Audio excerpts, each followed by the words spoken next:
welcome to another episode of Burning Bridges with Bridgeburner, and I am your host, Bridgeburner, and today we have the legendary Jimmy. How's it going? Hey there, Bridge. Nice to be here.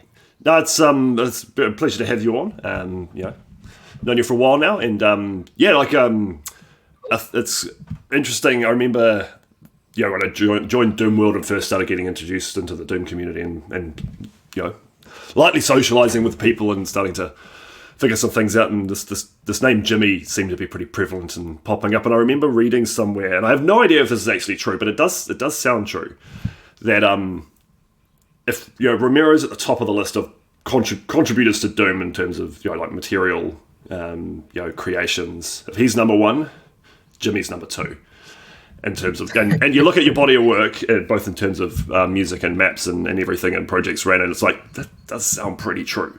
So, you're obviously immensely passionate about Doom, and, the community is, immensely lucky to have someone like yourself. What attracted you to Doom in the first place? Well, basically, it's been around since I've been around, more or less, and it's been like a constant presence in my life, pretty much. I'm nearing the age of 30, which means it came out when I was about 2, and I think that's basically the earliest that I picked it up, that I can remember anyway. So I remember playing a whole bunch on my dad's Pentium PC as a kid. Doom was one of the very first things. Yeah, he was one of the very first things that he loaded on it. Because of course you got a new computer, you got to run Doom on it. This is true. Yes, of course. So it was definitely one of those things that I was able to see into this virtual world, I suppose, just to wax a bit poetical, I suppose. But it's something that really takes you by shock first time you see it. First time you see, like, it's one of those games that's so immersive, even by today's standards, I suppose. But it's one of those things where the mood kind of like the mood for Doom is always there for me. It's like it's one of those. Yeah, it was a very pivotal moment. Like the moment I actually sat down and started playing it, and then the moment I started realizing, there's editing tools so you can make your own stuff for Doom. That was another life-changing moment, pretty much.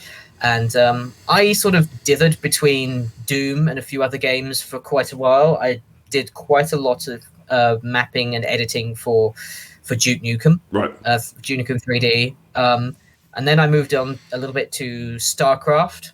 Starcraft did have a good editor. I did dabble with that. The Blizzard editors were awesome. Yeah. I was like full of making my own campaigns and stuff like that. You do really cool shit. Yeah, of course. Yeah, and like as a preteen, of course, everything I was doing was complete garbage. And I'm thankful that I've not shared it with the rest of the world. I bet you didn't think that at the time, like, I'm making the best shit. This is so cool. Yeah. It's like that's the power though of editing though. It's just to just sort of bring you into the world of the game, and just it sort of unlocks so much potential for you to express yourself, I suppose, as a person. I think there's an intimacy that comes with editing for you're making content for a game like that. You can get very familiar with classic Doom by playing it, but it's not until you start creating stuff you realize how things work, and you think more carefully about mechanics of monsters and all that kind of stuff. And I love that relationship you develop with the game by getting that deeply into it. How long was the time gap between playing and actually getting into editing? How long did it take you there? Oh, it's hard for me to say. Like, I have to think really far back to when I was below the age of 10 for sure. Wow. Okay. So pretty quick. But pretty early on I started dabbling. What editor would you be using then? The editor was Deep Sea, as it happens. That's where I started too.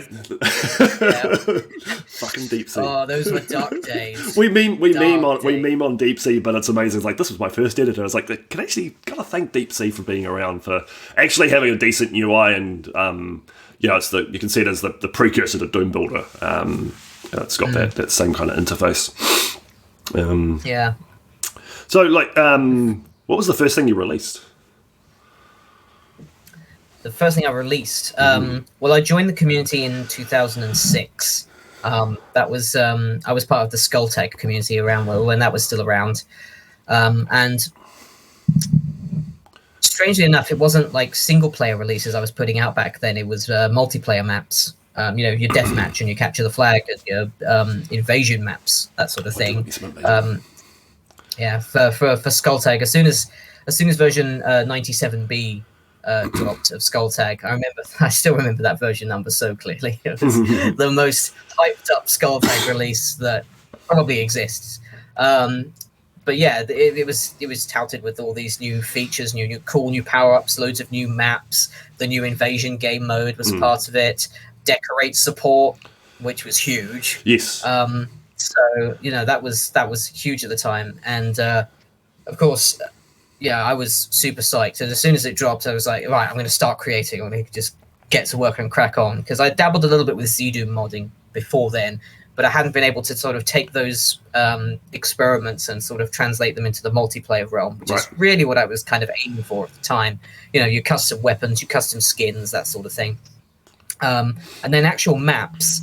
The very first thing that I basically released, I suppose, if it counts, was I was part of the Sabbat Martyr community project, which was 2007 that came out. So there was a bit of a gap between me joining the community and putting out something new. That, of course, was Mechadon's very first community project that he organized as part of the Skulltag community.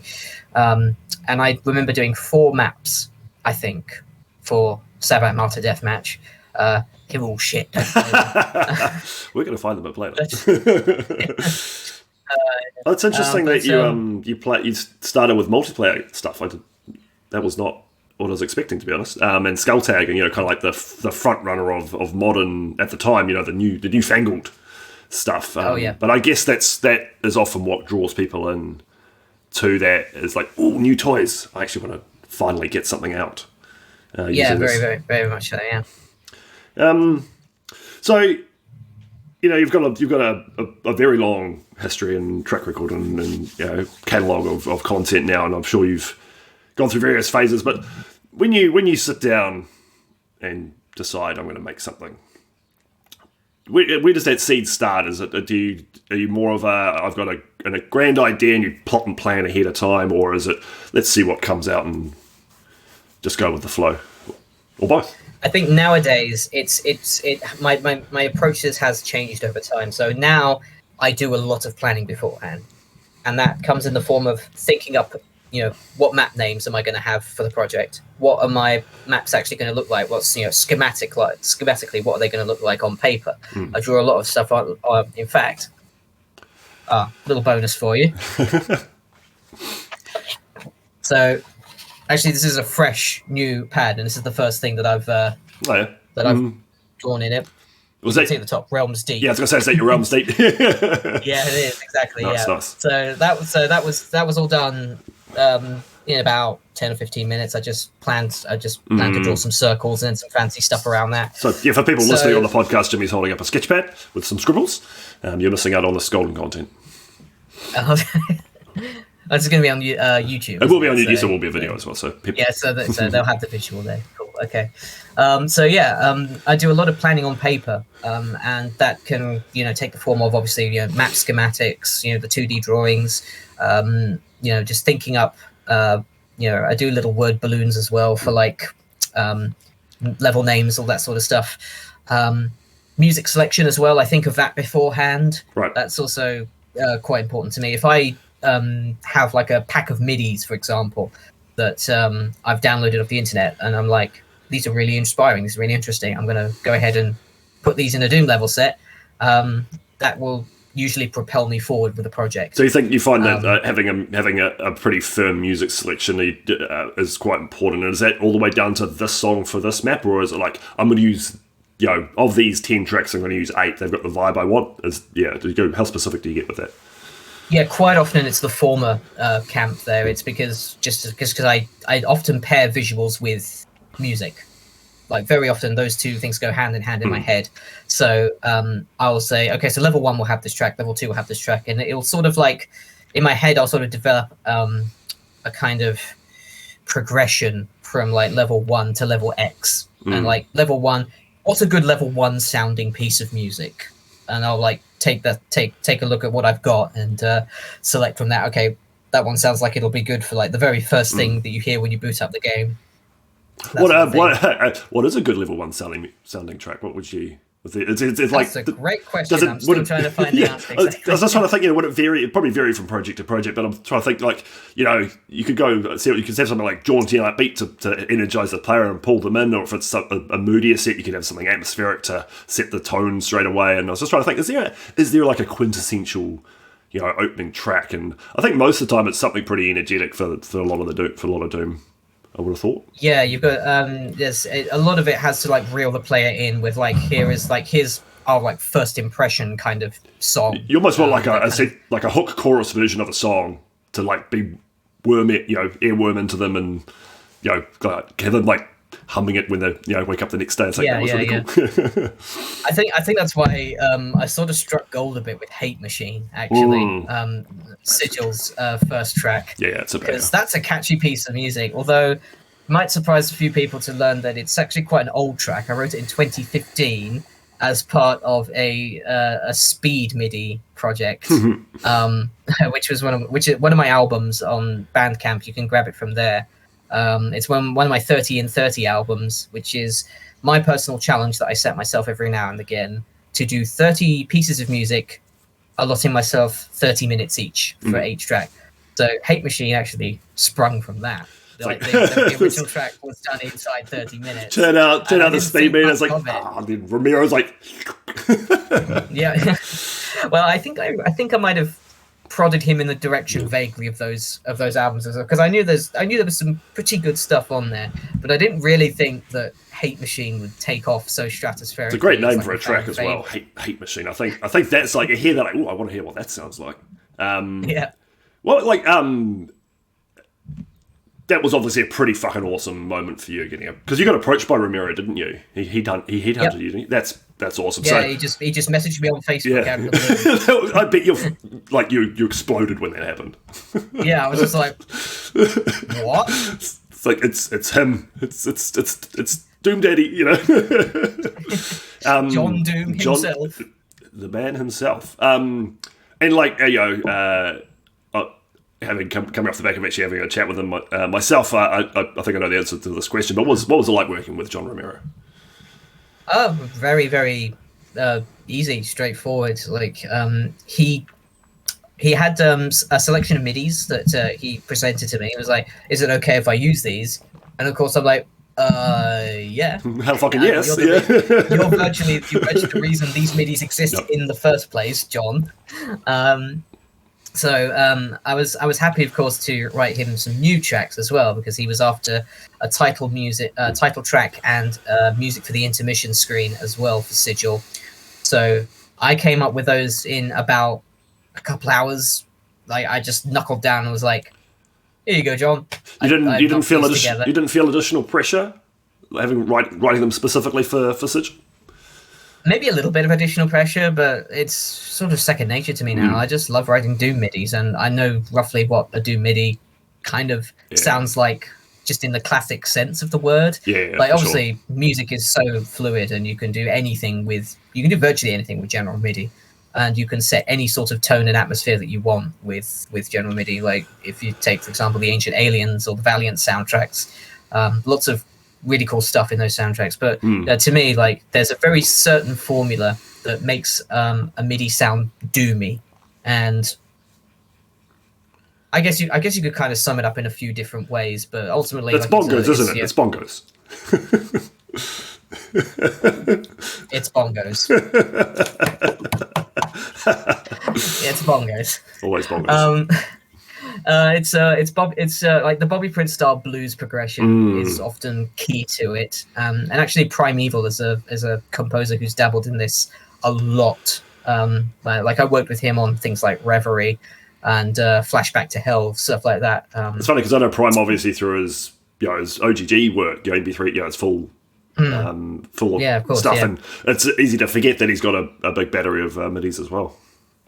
Yeah, he's probably he's been about as prolific as me, because I think we sort of fell onto the scene at roughly the same time, him and me. He's a and machine. we worked together on a lot of projects. Yeah, he puts out stuff very quickly, very efficiently. And he's got that Bobby Prince style of track down pat. It's interesting because but yeah.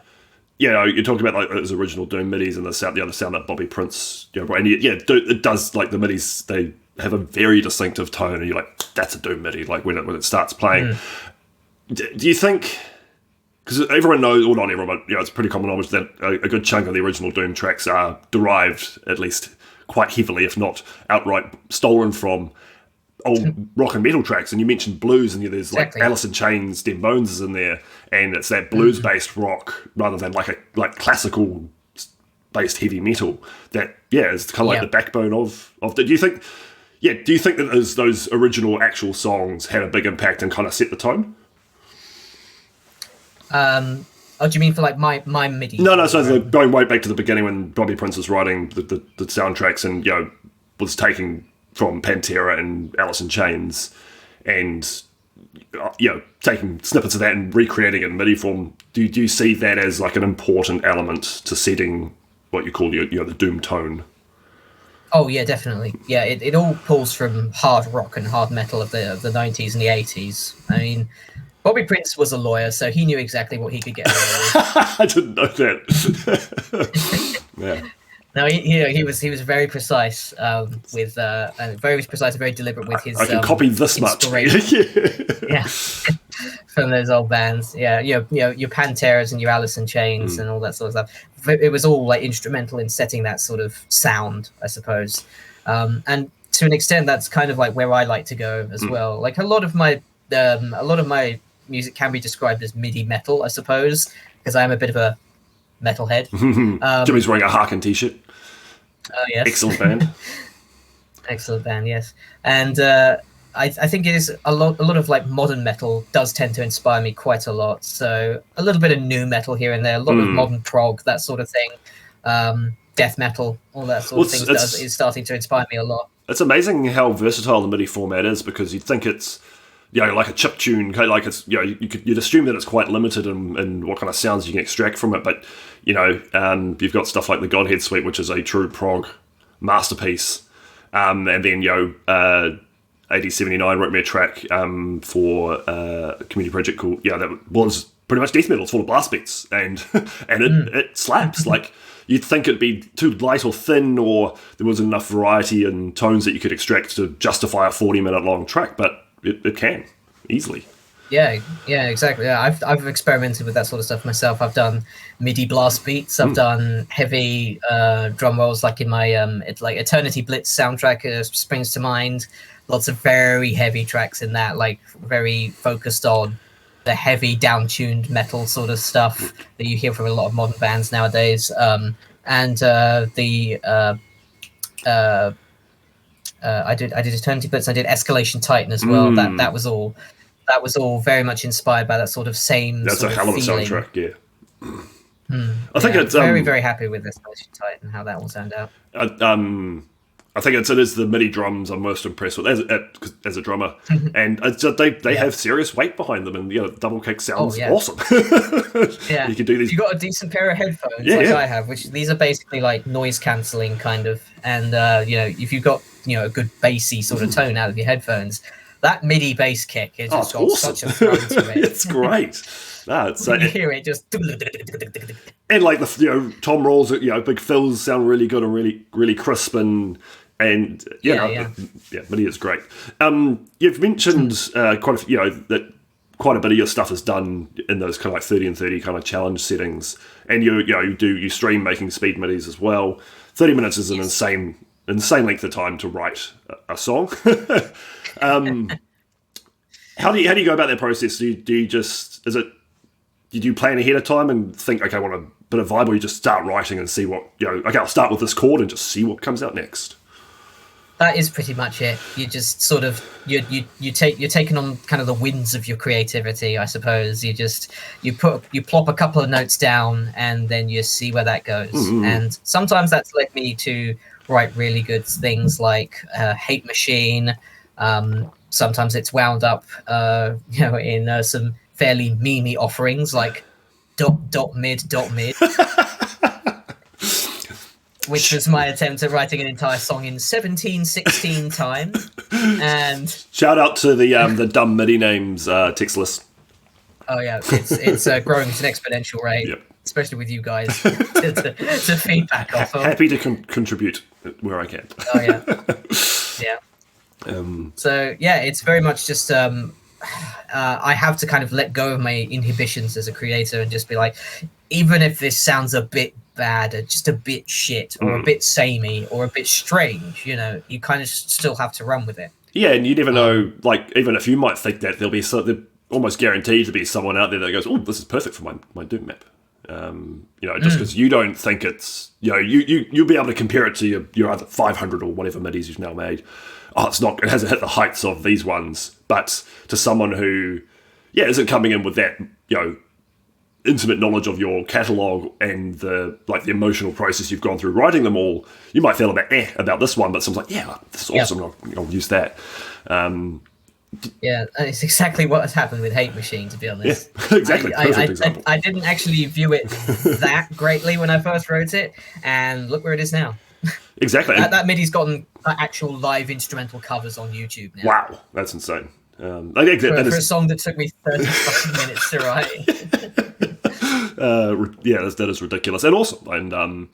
And do you enjoy that frenzied speed MIDI creation more than a slightly more crafted approach, or is it just something you feel that you're better at, or? I have to say yes. I have to feel. I do feel as though the more constricted I am, the more that I can flourish, which is I guess a little bit counterintuitive, but my mantra for life is limitation breeds creativity, and there's a few different ways you can limit yourself as an artist. I do find that certain limitations are overall maybe not the best way of making yourself flourish, like from a creative standpoint. Like if you for example say, I'm going to write a piece of music and I'm not going to use my left arm for the entire composition, like actually impose a physical restraint on yourself, then that's probably not going to be very fun. I'm going to compose this entire MIDI with earplugs in. Yeah.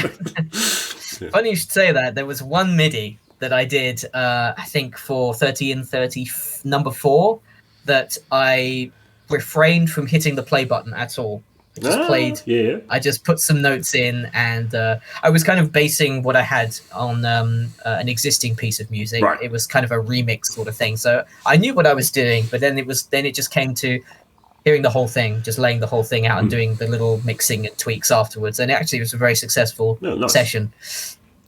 But I do find that of the restraints that you can possibly impose on yourself, I think time is probably one of the most useful and kind of creatively demanding ways that you can do it. Because as soon as you know that you're on a time limit, you're like, fuck, I have to do something. I better get to work, I have to work. There is no alternative. I cannot slack. It's like, and then, with that kind of time frame, it's like, I'm just going to get something down. Let's just start. It doesn't matter what it is, good, bad, who cares? Let's just get something happening. And, Doom mapping's the same. The speed mapping sessions are like, just start making something. Exactly. I think, while, for me, for instance, I very much prefer a lot more time for my maps. It does teach you how to be creative, so you can take that experience, and while you might not necessarily make, your best work, or something that you're ultimately happy with, you can use that kind of focused energy, mindset and go, okay, I need to feel like this, but over here, where I give myself more time and it's a bit more open-ended, but channel that feeling. I think that it's good practice, I think, for mappers to do that. And it's actually really interesting because to me, it sounds like your process for music creation is the complete opposite of how you make Doom maps now. Music free-flowing, short time period, restricted. I mean, the restrictions, because I know your vanilla and slightly old school kind of stylings for your mapping. But in terms of the creative process, MIDI is very restricted, but also chaotic, whereas your mapping is heavily planned ahead of time, and well refined concepts before you step into creating anything. Yeah.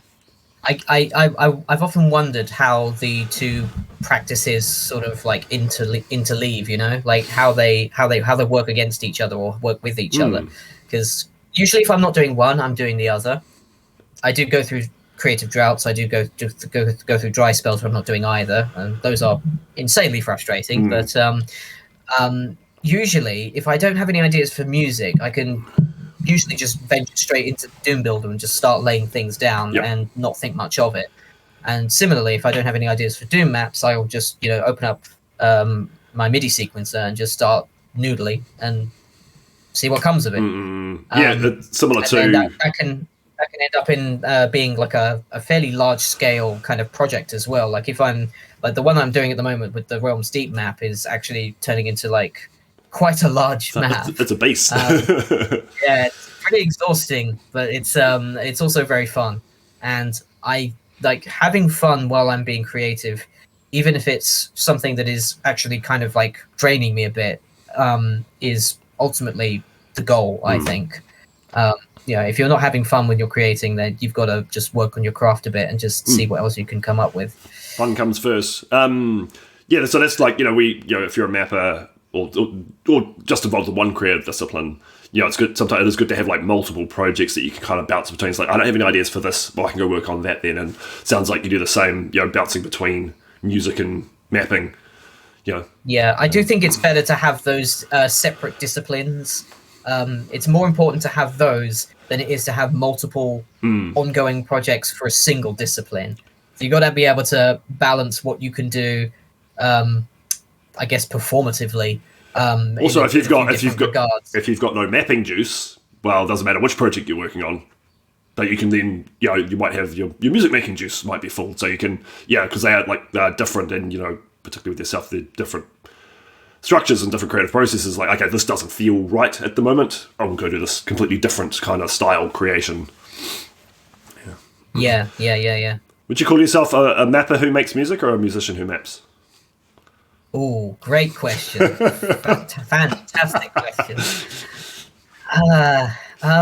Probably a musician who maps, because I think music really just flows through my blood. Yeah, I was going to say music's at the core of Jimmy, isn't it? It's that defines. I think so. I think if you talk to most people, like, what does James Paddock do? It's like he makes music. It's the MIDI man, That'll be what springs to mind first. MIDI guy. Yeah, MIDI, exactly. Yeah. And while you do have a huge body of full projects behind you, I think that's what people think of first. And to be fair, I think it's the way that you put yourself forward. On social medias, and you look at your website, it's very much focused around music, and that's what you do, for commissions and all that kind of stuff. So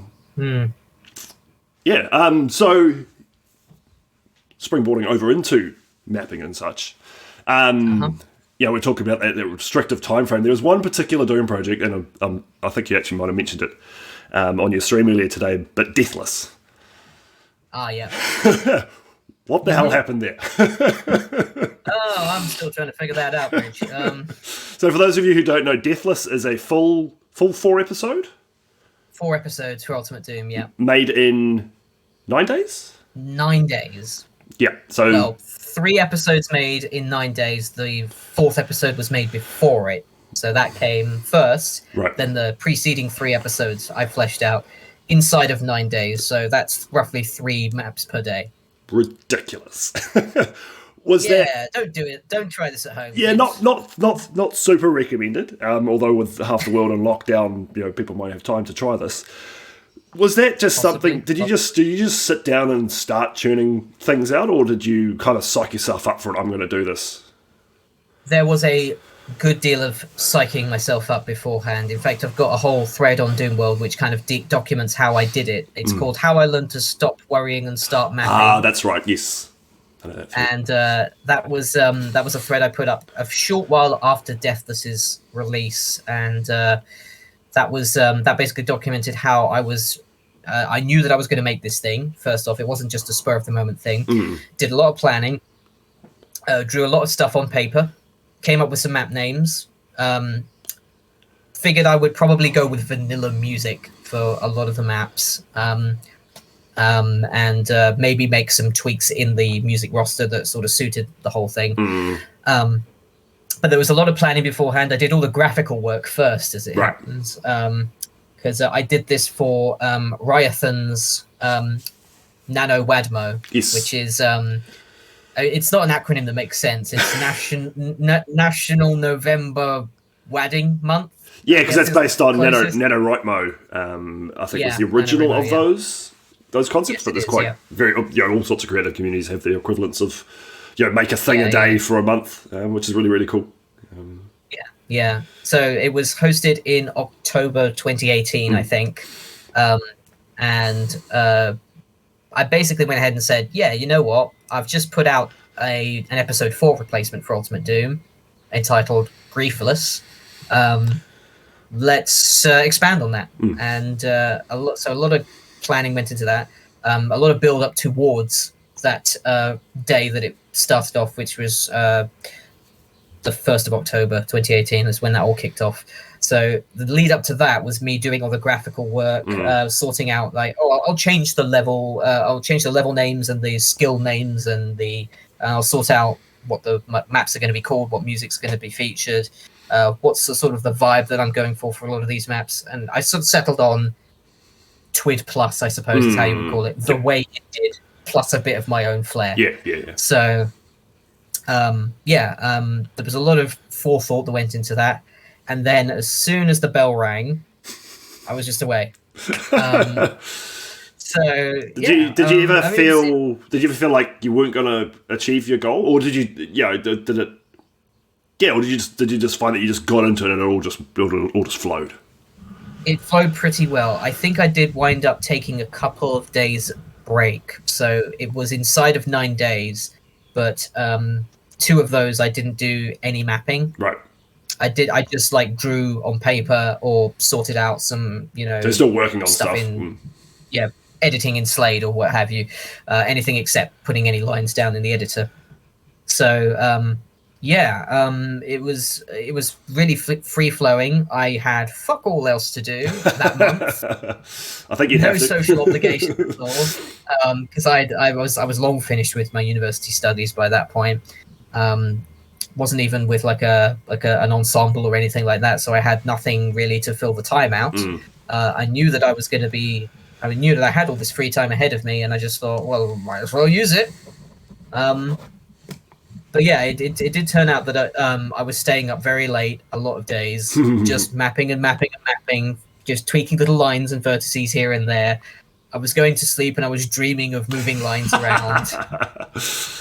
Fantastic. The curse of mapping. I want to say it was really, really fun, and it kind of was in a way, but I think it did leave me quite burnt out afterwards. I think it's probably to the same, not to the same degree that that I've been musically burnt out before. I think I was able to take a brief respite from mapping and be like, okay, that is obviously as much as I should be doing. This is the absolute upper limit, Yeah. Let's never try and do more than this. Actually take a break, otherwise I will explode. So I imagine it's one of those kind of things that you'll look back on, and like you say, maybe not fun's the right word, but there must have been like an intensity that you're like, that was special, That was a productive session. Yeah, that was certainly something.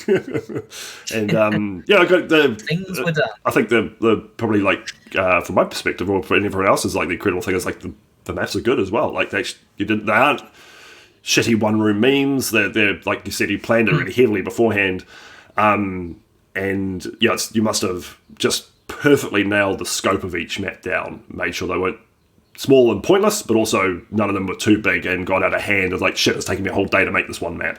I'm not, my target's fucked. You just walk that line perfectly. As it happens, there's a slight side story to it, because every episode in Deathless had a sort of slight change as to my approach. So I actually started with E2M3. That was the first map that I started making for Deathless. I remember this. And episode 2 was the first that I laid out. I basically just winged it. The whole process, the whole episode, I think except for E2M9, I did all inside one session. I had every map separate in the grid. Yeah, I remember that screenshot. In its own special place, numbered. So 1 through to 8. And I basically just winged it. I was just like, okay, the next map is called Vestibule. Okay, let's do this. Let's make a vestibule or whatever. So episode 2 was the first one that was basically done for the set. I think I then did episode 3. And episode 3 was funny because I had a bunch of the maps already started. I had tried to do episode 3 a fair bit beforehand and failed for whatever reason. I'd hit a brick wall of inspiration and be like, okay, yeah, I've tried to do exactly what I did with episode 4 here again, and it just hasn't worked out for whatever reason. And so I was like, oh, that's fine. I can probably use this later. And of course, sure enough, I did. So as soon as I came to episode 3, I had basically a bunch of complete layouts that were already there. But I still remade them all from the ground up. Yep. I just wanted to just be in the flow of being like, okay, well, I've got a really, really vivid idea of what my end goal is going to be here. I might as well just keep with the creative momentum that I have and make sure that these maps sort of feel like they're part of the same mapping session. Yeah, from the same mind. Yeah, because you don't want them to like feel like that a little bit more polished because you'd made most of it beforehand or anything. Like, yeah, I think that was definitely a good call. And then episode 1, I did a lot of rigorous planning on paper. So it wasn't just winging it like episode 2. It was just like, okay, this is what I'm going to call up level 1. You know, that level 1 is contagion. Level 2 is laid to rust, I think it was. And then just did a map schematic on paper in as much detail as I could. I just sat in bed and just drew as much as I could before drawing a single line of episode 1's maps.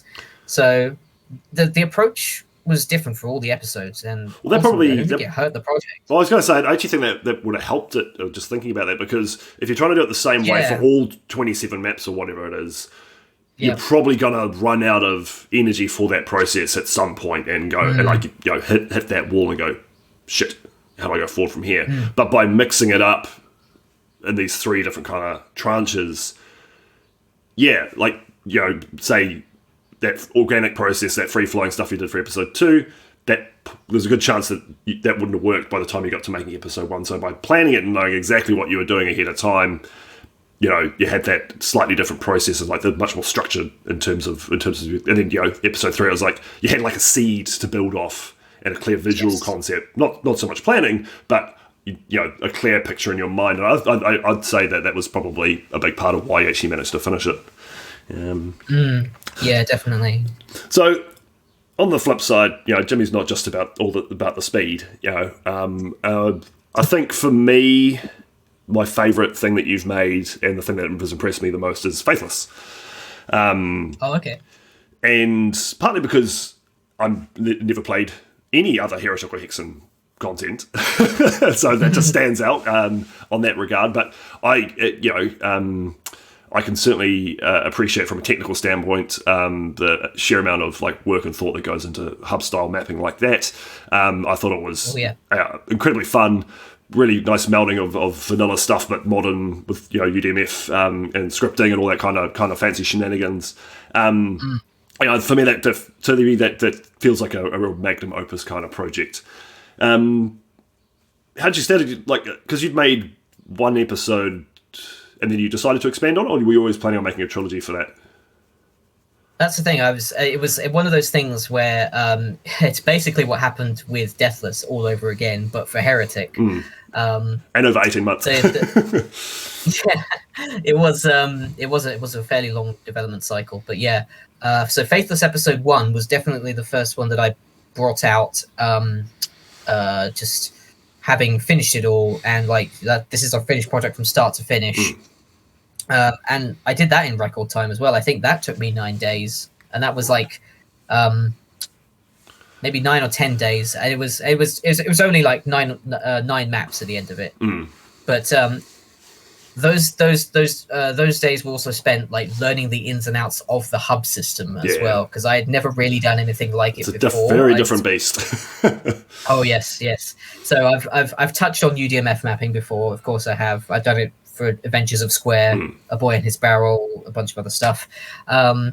So I was no stranger to it, but I still had to learn the ropes a little bit and like learn what particular line actions, constituted, teleporting to the right location here, certain quirks of the hub system, like certain power-ups last as you go through the portals, and some don't. Right.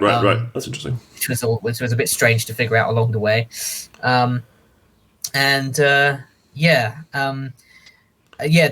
was a lot of planning that went into that. There was a full-on text file of not just the maps that I was going to include, like a list of map names, but what you were going to do in those maps and how those maps also connected together. So it was kind of like a big sort of tree of things all in a text file. So I was going to so you got the central bell tower in level 1. That's going to have a yellow door on it. And then you'll go to the docks, and that'll have the yellow key, or that'll have access to the yellow key. You'll be able to teleport back to the main hub, and that's where you'll get the yellow key. You'll then go through a door that brings you to the yellow door. So all this sort of stuff, how the maps all interrelated with each other was really important for me to sort out just at before I put a single line down, basically, because any sort of technical hitch, whether that was a door that should be open or should be closed, that was going to cost me time, basically. So I needed a really cost-time plan going in. Because hub-style stuff like that is a real pain in the ass to test, because when you got scripts triggering in one map that affects a different map, you actually have to run through the full loop of progression. You can't just test. Pretty much, yeah. Because I have dabbled with it way back when. And so, fairly, familiar enough with the concept, and it's a head fuck. It's weirdly fun though. It's very cool. A far cry from how you would normally approach mapping of any kind, really. When you have all these discrete locations that somehow all relate to one another and affect each other in different ways. It's really cool being able to hit a switch on one level and then being able to go to another map and then being like, oh, a door is open. Oh, and have things like keys carry over between maps, and with I think episode 2 did it probably the best. Was this massive fortress that you start in, and slowly picking it apart and finding keys and stuff to open up sections of it. And I'm actually seriously considering doing something for the final episode of Age of Hell, because it's like hubs are cool. I want to make a hub. So. Obviously, Faithless ended up, I'd say a proper development length for normal humans. Did you find your process change because you had more time, or do you kind of stick with the same tried and tested methods? I don't know whether my approach changed, but I did gain, I think, an appreciation for the sort of careful, refining sort of development cycle again. Ultimately, I was taking huge breaks still from the project, just for my own sanity's sake. I believe I started Faithless episode 2 and 3 the moment I touched down back in Australia after visiting QuakeCon 2019 in Texas. Right. I'd already been drumming up some ideas in my head for it. But again, there was a lot of planning that went into the resources that you would use, like the items, any extra artifacts and stuff like that you would carry between hubs, that sort of thing. Because obviously a lot more in terms of mechanics involved in Hexen and Heretic than Classic Doom. I wanted to expand the monster bestiary as well, so that had to happen. There was a lot of thought that went into that. I did hit a few creative snags along the way, particularly with that big fortress level. So shout out very much so to Not Jabber for being able to pull me out of the creative mire on that one. Jabber's contributions were he's so good at macro structures. I knew I had to enlist his help in just getting. So let's barrow down into that a little bit. So how far had you gotten through that before you kind of felt like you'd hit halfway? You feel like you're close to finish and couldn't quite polish it off, or were you pretty early in the development? Or it's funny, the hub for episode 2 was still not done even after all the other maps were done. Okay, so it's been in hiatus a while. So slight hitch when the main connecting hub of your hub episode isn't anywhere close to done, when all the other maps are viable and decent maps in their own right. So Jabber and I threw the map back and forth plenty of times, and I think we wound up at something really, really cool. Jabber's macro structures are excellent. Epic. Yeah, no, it's and amazing. The sheer scale of the Iron Fortress is something that sticks with a lot of people. So I really have to thank Jabba for helping me out there. Yeah, so did you two just bounce? Was it very much like a mapping ping pong kind of thing where you pass it back and forth, and not Jabba would make a little bit of extra stuff, and you go, oh, actually, that's give me an idea now, and I can springboard off that. Yeah, it was basically that. Yeah, I wound up changing a lot of the texturing and a lot of the item placement in the final version, and it was perhaps a little bit more than Jabba was anticipating, but but it was really fun all the same, and I'm really thankful that I managed to have some extra help with Faithless in the end. I knew that I think you found on its own.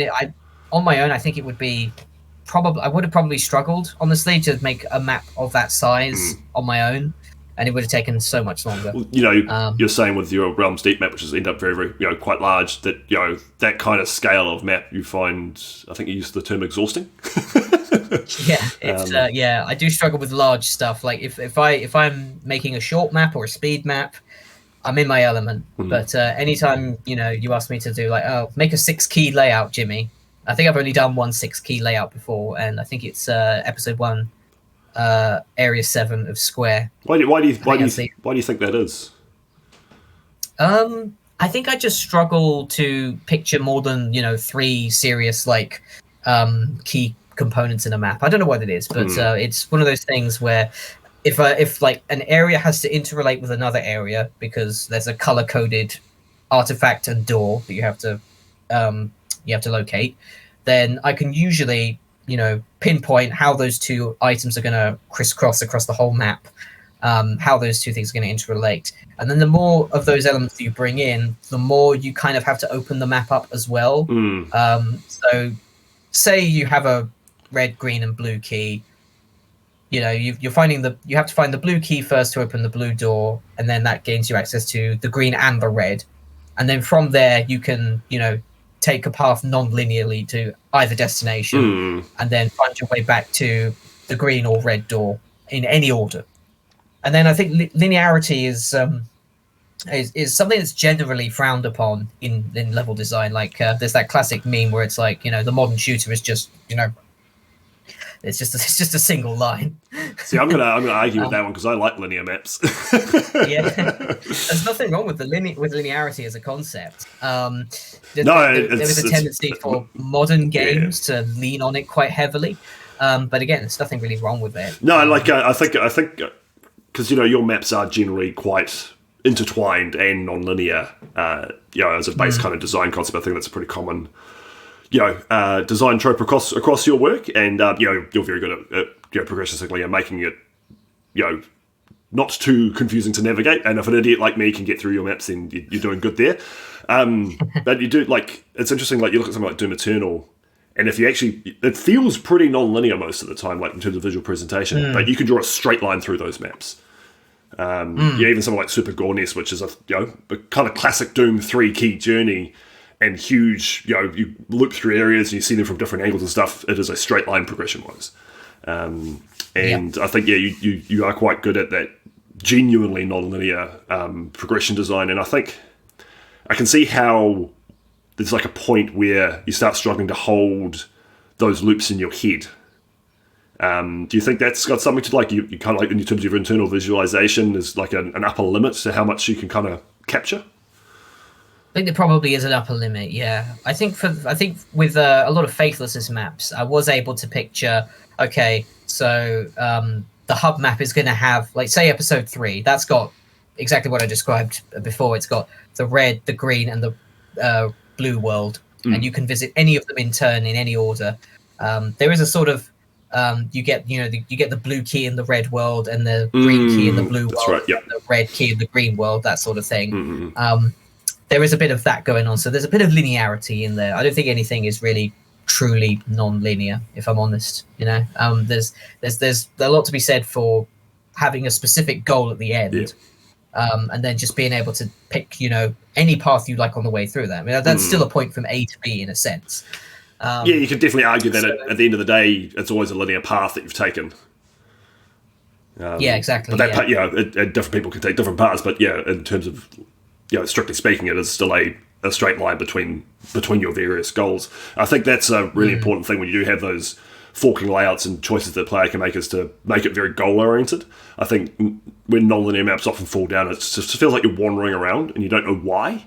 And I've played maps where I get that feel like after 5 or 10 minutes, like, what am I doing? You know, I don't know if I'm looking for a key. I don't know what these switches are doing, to be honest. I'm finding stuff, like I'm finding gameplay, but I haven't got a feel for the space, and whether that's a lack of landmarking or goal presentation. Like, here's a big red door that you have to find a key for, and that opening bit in episode 3 is a very good example of very clear goals with those 3 coloured worlds, and you got that central structure that you're trying to crack open.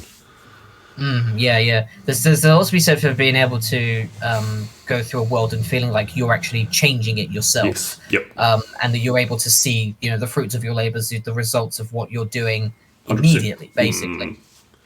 That's why it's really, rewarding for the average Doom player, in vanilla Doom, for example, to be able to go to a switch on a ledge and see that it's raising a bridge across the way. So there's that immediate visual feedback. It's harder to do in Heretic and Hexen. Well, Hexen, because that's the game that introduced the hub mechanic.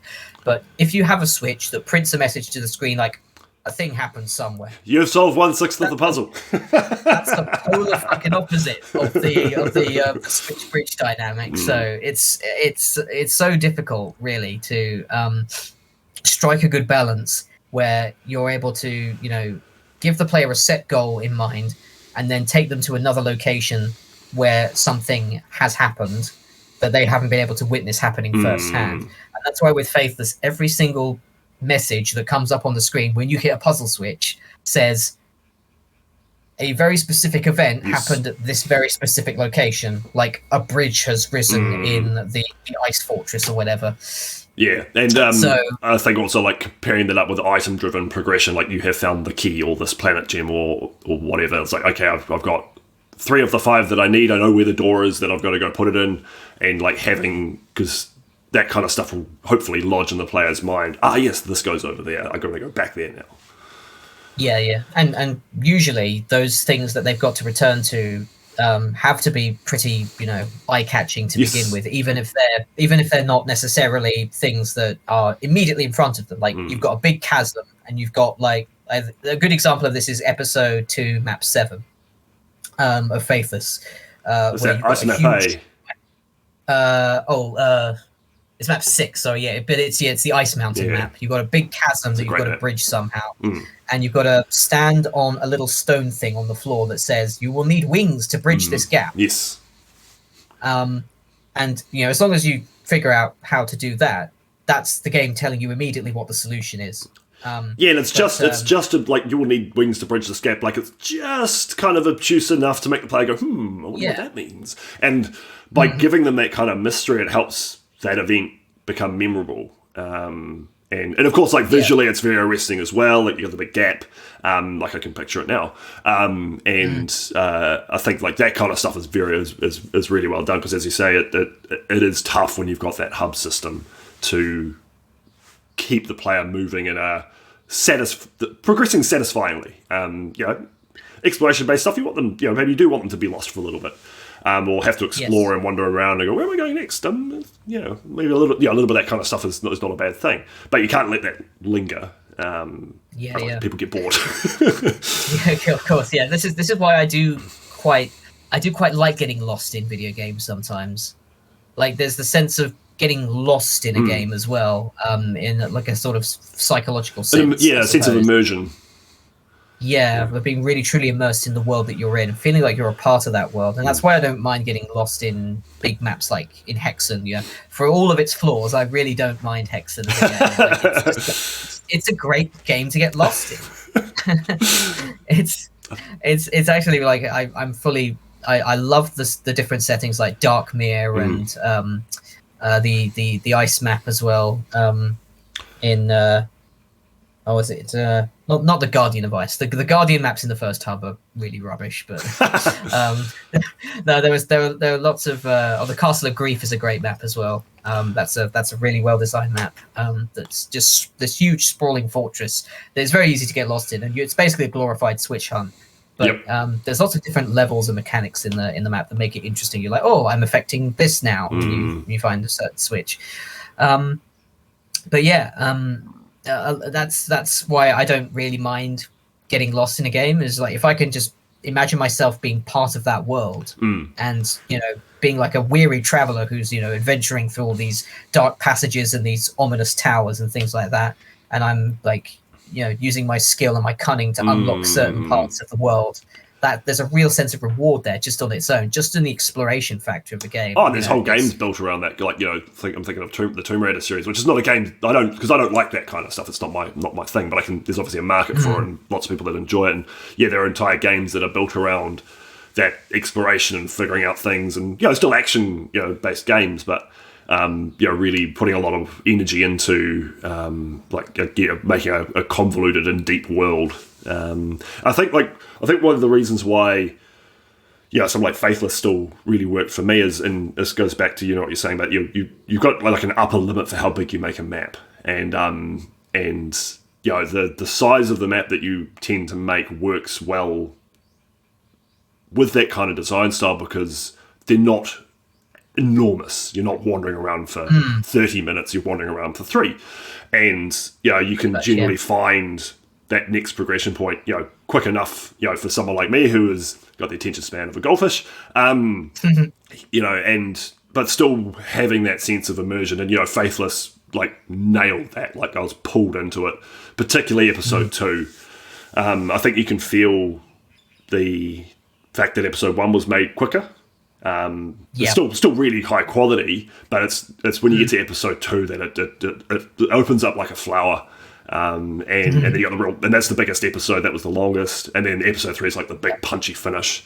I really enjoyed the pacing of the whole thing. Actually, I thought it was fantastic. I think it turned out pretty well, considering a lot of time was spent in episode 2 just agonizing over the exact designs of the maps and how large they really needed to be. Particularly the village map really ballooned out of proportion. That's the largest map that I've made. Is that the one with that's the one with the dark forest where you got the torches, eh?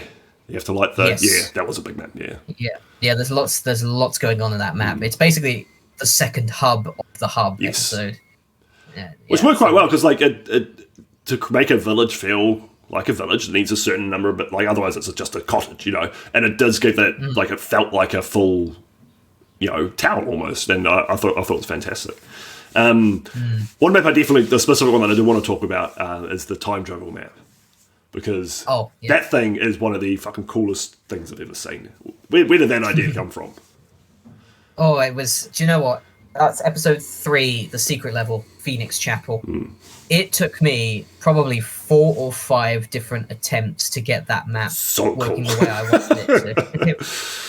But I don't know, the time travel aspect didn't come until the very sort of end of the process of just thinking of okay, how do I make a secret level for this episode that's already pretty colourful and pretty punchy and has all of these different kind of I suppose interesting mechanics going on. It's a very conceptually busy episode. There's lots of stuff going on. You're finding not just the keys, you're looking for the heart gems. You're looking for different artifacts to unlock secret heart gems in the later level. And then the secret level has got to stand out from all of that somehow. Originally, I was just going to have it be a big friggin' arena with just a couple of side doors that enemies pour out of bit by bit, and you've got to just survive. And honestly, I'm so happy that I didn't go through with that. It probably would have been fine, but yeah. It was, every attempt was just, this is not good enough. This isn't fun. I'm not really having fun making it. If I just have a single room, that's the polar opposite of what I've been doing thus far with the project. So this has got to be its own bespoke map in its own right, and it's got to have a really strong concept. And it's got to kind of just look and feel a little bit different as well. And I don't know. I think, it was not long after I moved in with Josh that all the ideas here started coming to fruition. For context, I now live with Josh O'Sullivan, aka Dragonfly, for any listeners who don't know. He's also a Doom mapper. has worked on Prodeus, all sorts of other cool stuff, and very cool stuff. Yeah, yeah. So yeah, I don't know whether it was maybe the change of scenery that actually quite possibly. There is actually scientific evidence for that. A change of workspace it can motivate and inspire and all that kind of stuff. So I wouldn't be surprised if it had something to do with it. Oh yeah, kind of refreshing you. Sure. Yeah. So the time travel aspect didn't come until way late. I knew that I wanted some sort of fortressy, chapel-y kind of place, a bit like all of the maps thus far in episode 3 of Faithless had been up to that point. But then I had this idea, okay, what if I repurpose this room, put a clock in the middle that spins, and a switch on this side of the room that takes you back in time, and another in time. Okay, this is going to work. Because that's so integral to the concept, thematically. But I guess you could have actually made a lot of stuff, and then you can actually kind of shoehorn that in because it doesn't change much else. It's like we've got these 2 other sections of map. We'll just make one forward in time and one back in time. That was serious lightning bolt inspiration there because that's so cool. And I like how the map changes to reflect you really present the time change really well. I thought it felt like I went back for the going back, and it felt like you go forward and it's all ruins, and it was great. Yeah. I've always loved that mechanic in video games, no matter how primitively it's executed. I mean, you clearly stole the idea from Eternal Doom. Eternal Doom. Oh, that does it really well. Actually, that's a very refined example. Actually, it actually does do it well. TNT Map 4 was the example I was going to use. Wormhole. That does it really well. Even though it's you just cross a single line here, and then suddenly you're in a different version of the same map. Yes.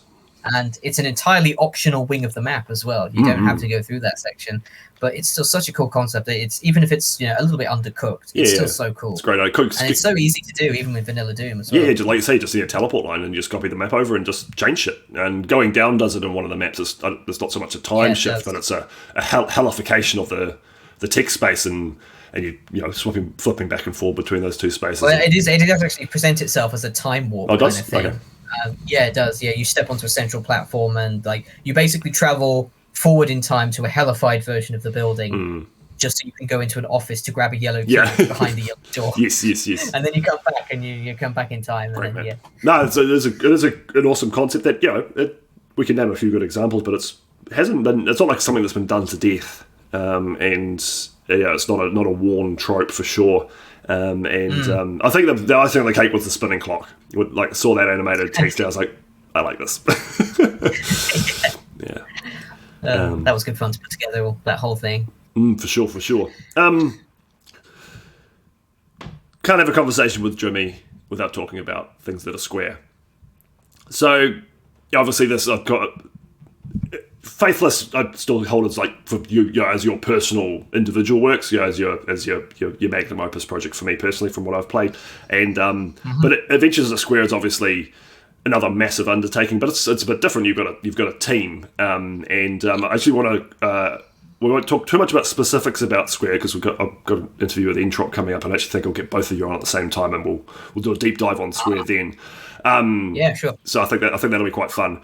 But I think one thing I do want to kind of talk to you, as relates to creativity and all that kind of stuff, is how does working with a team change that kind of concept? And you as ostensibly the project lead, I know Entrop did a lot of work in terms of project management and helped you out a lot on that side. But it was your idea originally. You started the concept and then you started bringing people in.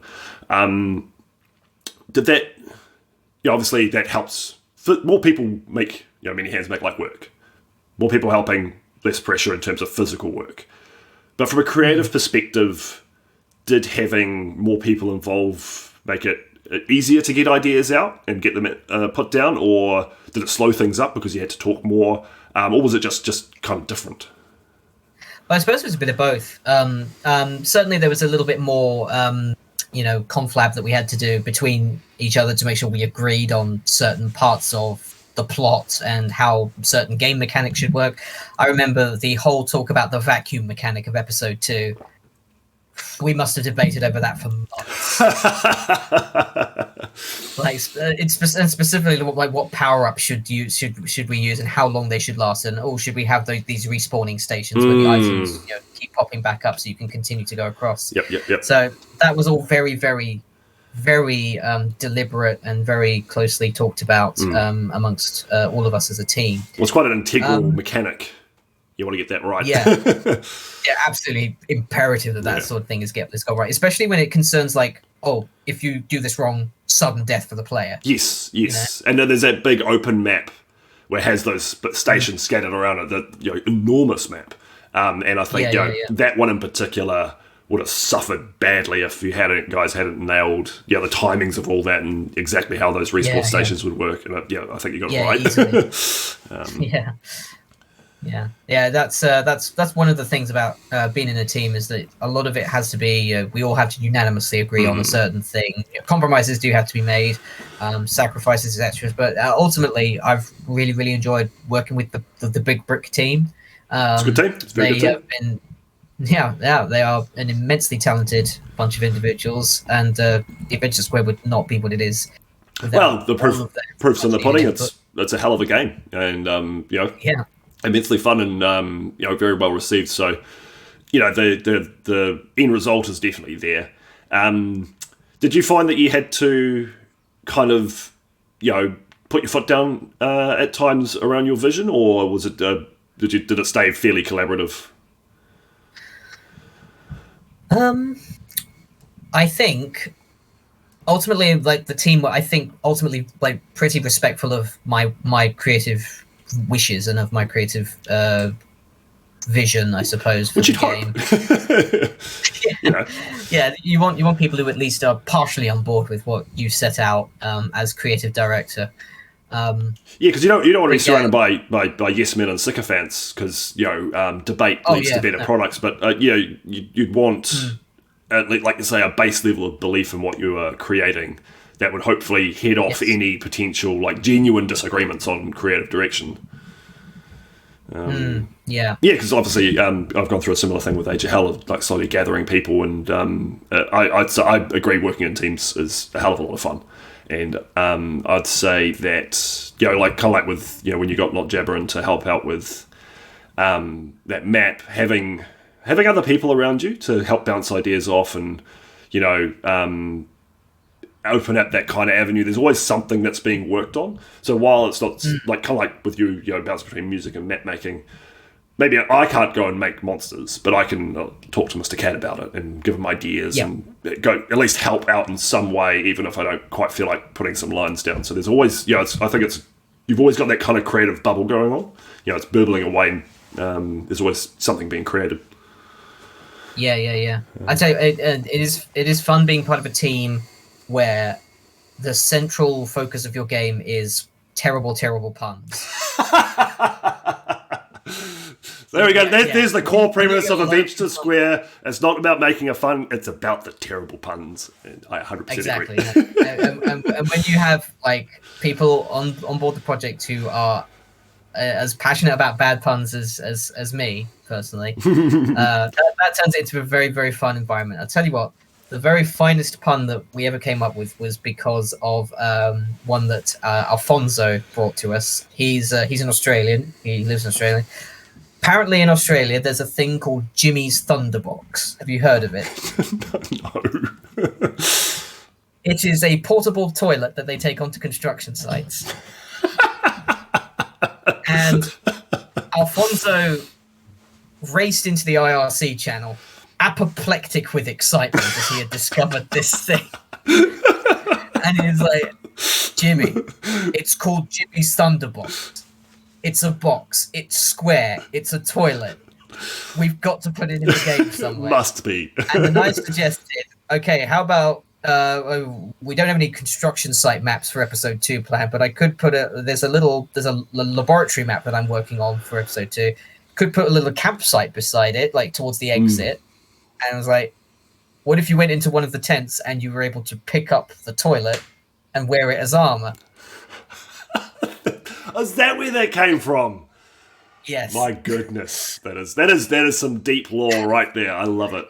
And it was probably the most hilarious IRC conversation I've ever been a part of, because just the planets fucking aligned for That's that amazing. to happen. Yeah. Well, like, Jimmy's Thunderbox. You know, memes aside, and you're talking about how everyone was on board with the bad puns, but I think, obviously there are plenty of examples in history of bad teams not working together, and particularly in professional, where you don't get to choose your teammates so much. But I think if you have fun with everyone, you're going to make something good. If everyone's, it goes back to, like, if you enjoy mapping, maybe not good's not quite the right word. You'll follow through, and you're way more likely to be able to actually complete stuff. And same thing, with personal stuff. If you're enjoying the process for what it is, not having like other like extrinsic goals pressuring you, like I want to win a CAC award, or I want to get this much recognition, or whatever. If the it's not. I'm not saying it's bad to have those motivations, but you don't want them to be your primary motivation. The primary motivation, no, absolutely not. In a perfect world, is to have fun. Exactly. And, it sounds like the Big Brick team really nailed that. I think so. Yeah, good group of people. It's my motivation with creating, and I think it should be everybody else's motivation with creating as well.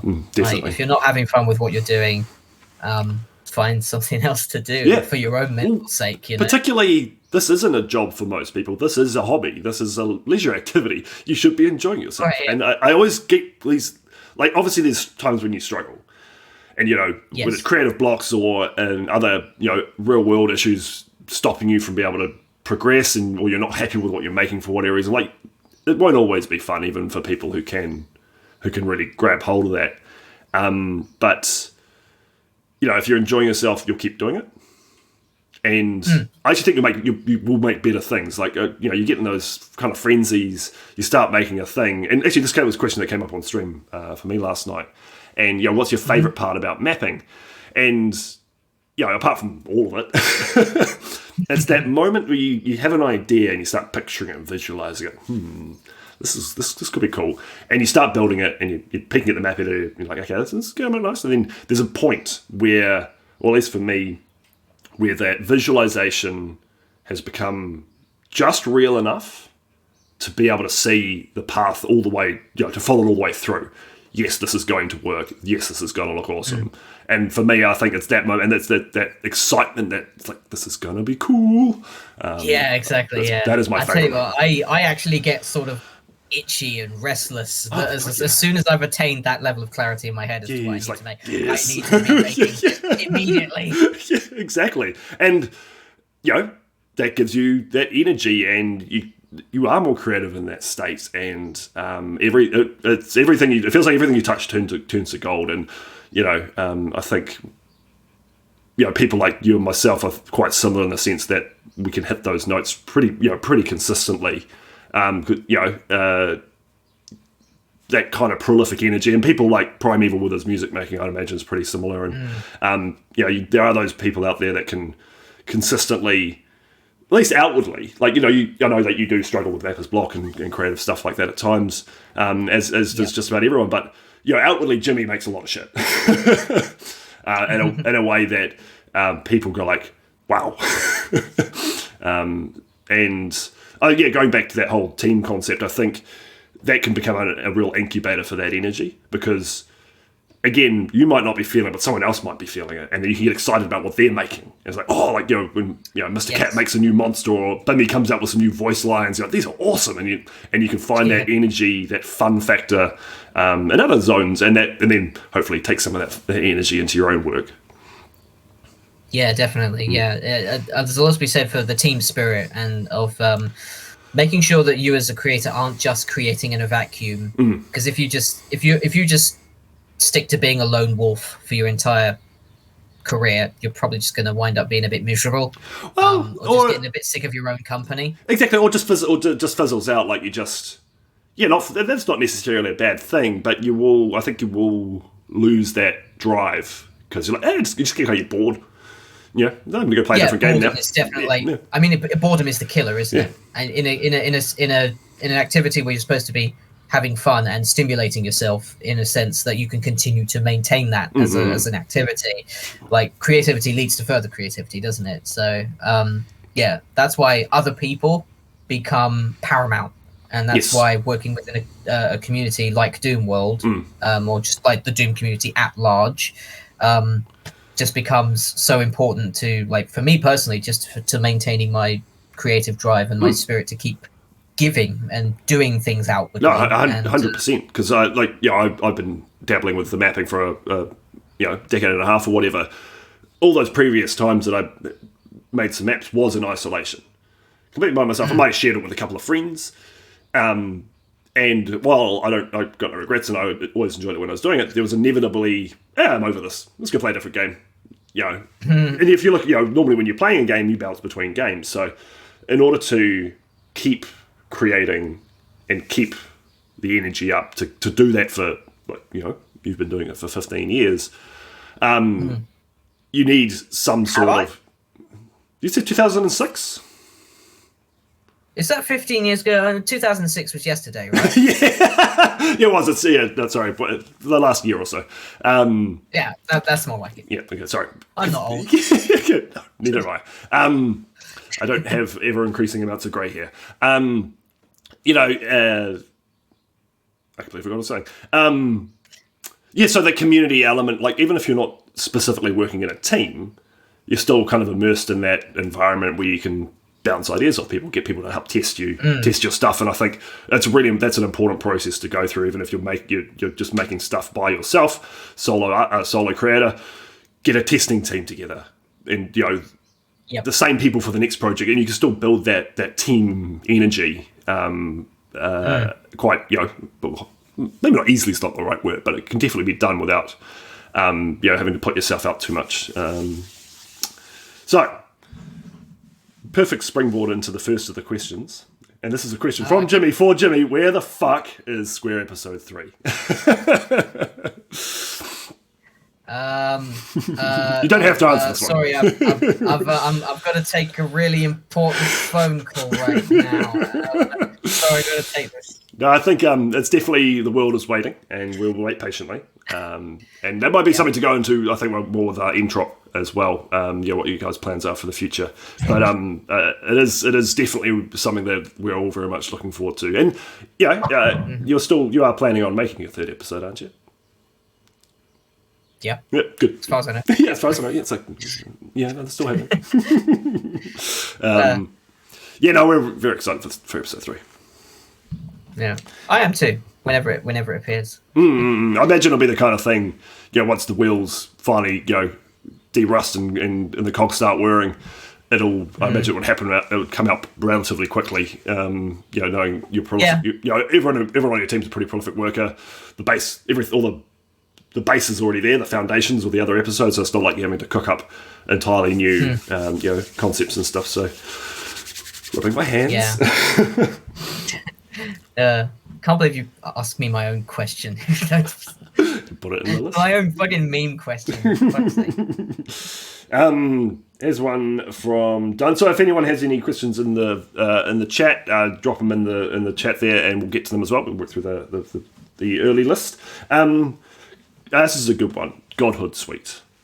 We talked about the progressive influences on your music, and was there some sort of backstory to that, or was it planned, or it was one of those things that just kind of flew off the fingers? Yeah, so funny. There is quite the backstory here. So me and Bimmy, my sibling, we've been sort of working on and off for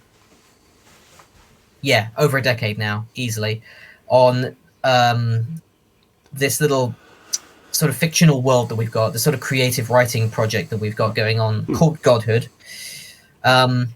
featuring a protagonist who is a demigod whose job it is to maintain order in the mortal realm.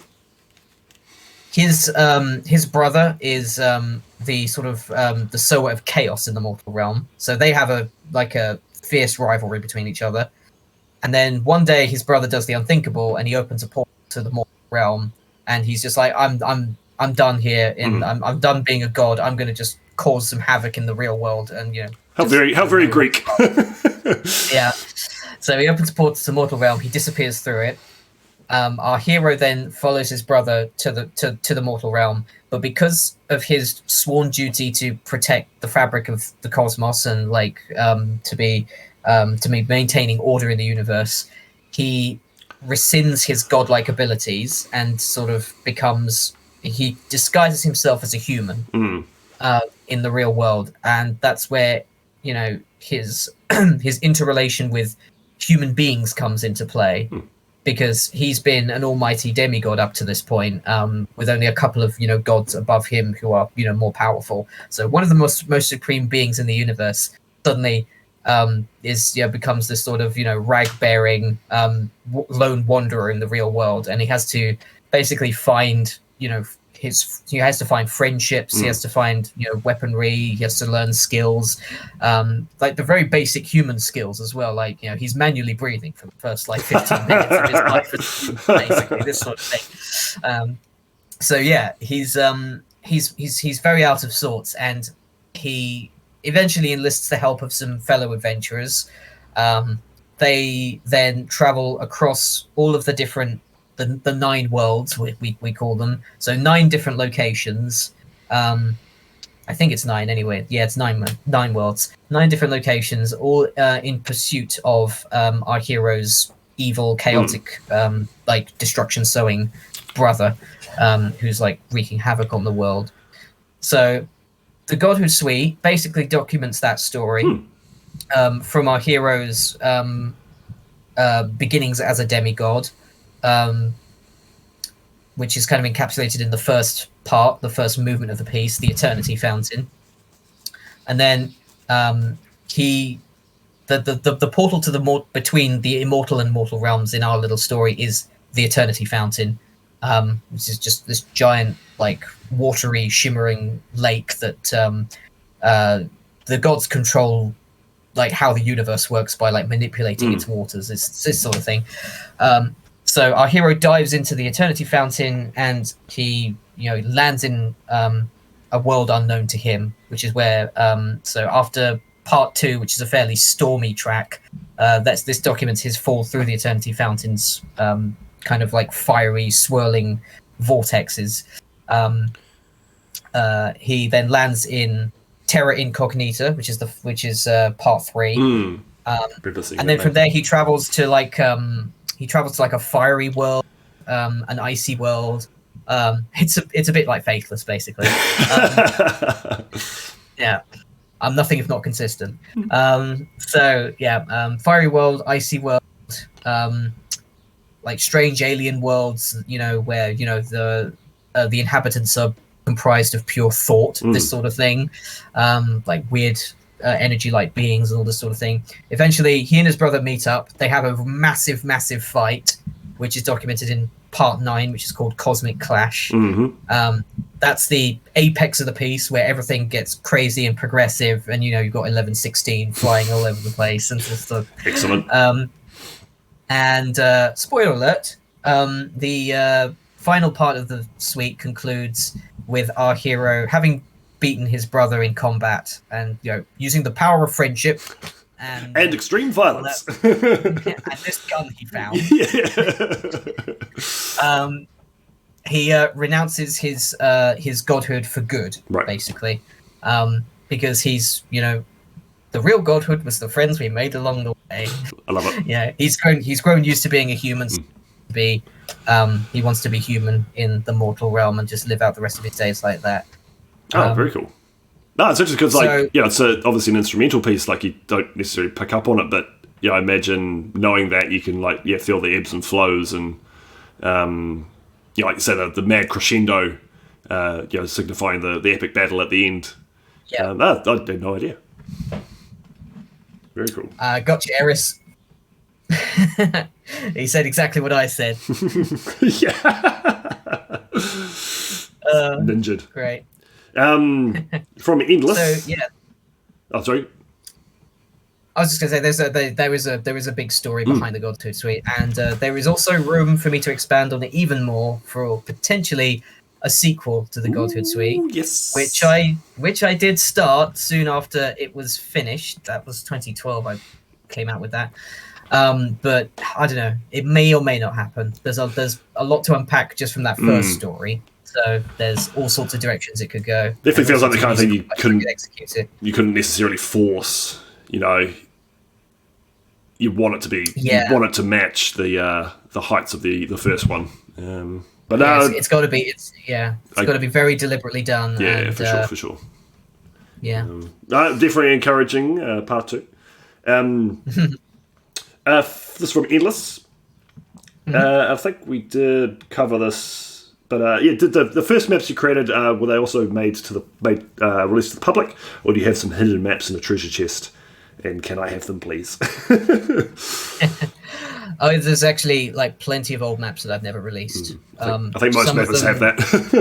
Oh yeah, absolutely. Yeah, there's no question about that. So, so was the question specifically about Earthless? No, just maps in general. So that was from Endless, the person. Endless. Yeah, sorry. Yeah. So yeah, just early maps. Do you have like a hidden repository of never released early Jimmy maps? I mean, kind of. I kind of do, kind of don't. A lot of the things that I wind up starting do wind up getting finished at some point. Now, hold me to that, because I mean, I wish I could make good on my words, like in a sort of prompt sort of manner. But a lot of these things do stew for years and years and years. It has to be said, like there are maps in Earthless, for example, that started out as prototypes when I was literally picking up Deep Sea for the first time. Right. As a preteen. That's really cool. So, yeah, and there are maps in Genesis as well, which is coming up to 10 years old. Way! Time is a thing that moves in a scary fashion. Time is it's a nasty fucker, isn't it? There's maps in Genesis as well. Like map 32 of Genesis is literally an old prototype of map 2 from about 2005. Well, that part of the question was, will you use them for future future projects? And the answer is this. Pick up these map seeds and ideas and retool them or remake them, and they do appear. That's exactly what it is. Like if I have old maps lying around, chances are I'll pick them up again and be like, okay, there's a smidgen of good ideas in this, even if it's like the weird random scrawlings of a possibly under 13-year-old child, basically. No, similarly, I'd say to all new mappers, never delete stuff. Always keep it. It might look might be garbage, but like Jimmy said, there's always something in there normally worth pulling out and going, maybe I can explore this idea, even if it's like a single room or a staircase or something like that. Actually, is not bad. What can we should use that? I've got shit from 15 years ago, still sitting on the hard drive, and Bastion of Chaos was a remake of a remake of a remake. Like one of my first maps ever that I made, the seed was there, and I'd like. It's a piece of garbage. It's awful. But that concept led to another concept, you never know where those ideas might go. Yeah. I wish I was able to like whittle down all of my different project ideas into like a single really good project instead of like all of these different scattershot ideas that I've tried over the years, and be like, okay, this sort of works, but I haven't been able to quite see it through to the finish yet. Like, I've got so many goddamn projects in limbo at the moment. It's really frustrating. There's something to be said for having like one kind of mega work that you can throw ideas at, and like anything like, I don't know where to put this. Well, we can just fold it into HL. It'll fit in there somewhere. So you've got that attitude where you yourself prefer that sort of slow burn project to be kind of constantly building upon, and my attention span is such that I just want to have the fucking thing done and out the door. Yeah, and that goes back to that slightly smaller map creation as well. It's just it's like, get it done, right, next thing, what's going on next, and then someone like me, it's just like slowly chipping it away at a huge block of marble that will be fully revealed, I don't know, 2038, somewhere around there. From iMorpha, would being able to include and set a custom sound font in a WOD or PK3 for GZ Doom be a boon or a burden for MIDI musicians? I guess it kind of depends, really. I mean, if you are like me and you write specifically for the general MIDI sound because you love how cheesy and tinny it is, Then sound fonts, like just over time, I've just grown less and less fond of sound fonts. Right.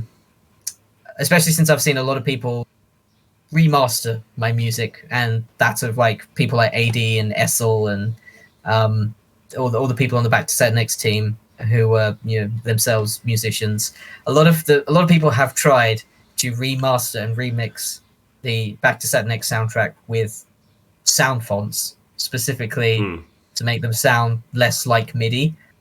But it still sounds like MIDI. It just sounds like MIDI that's been put through a sound font. So, yeah.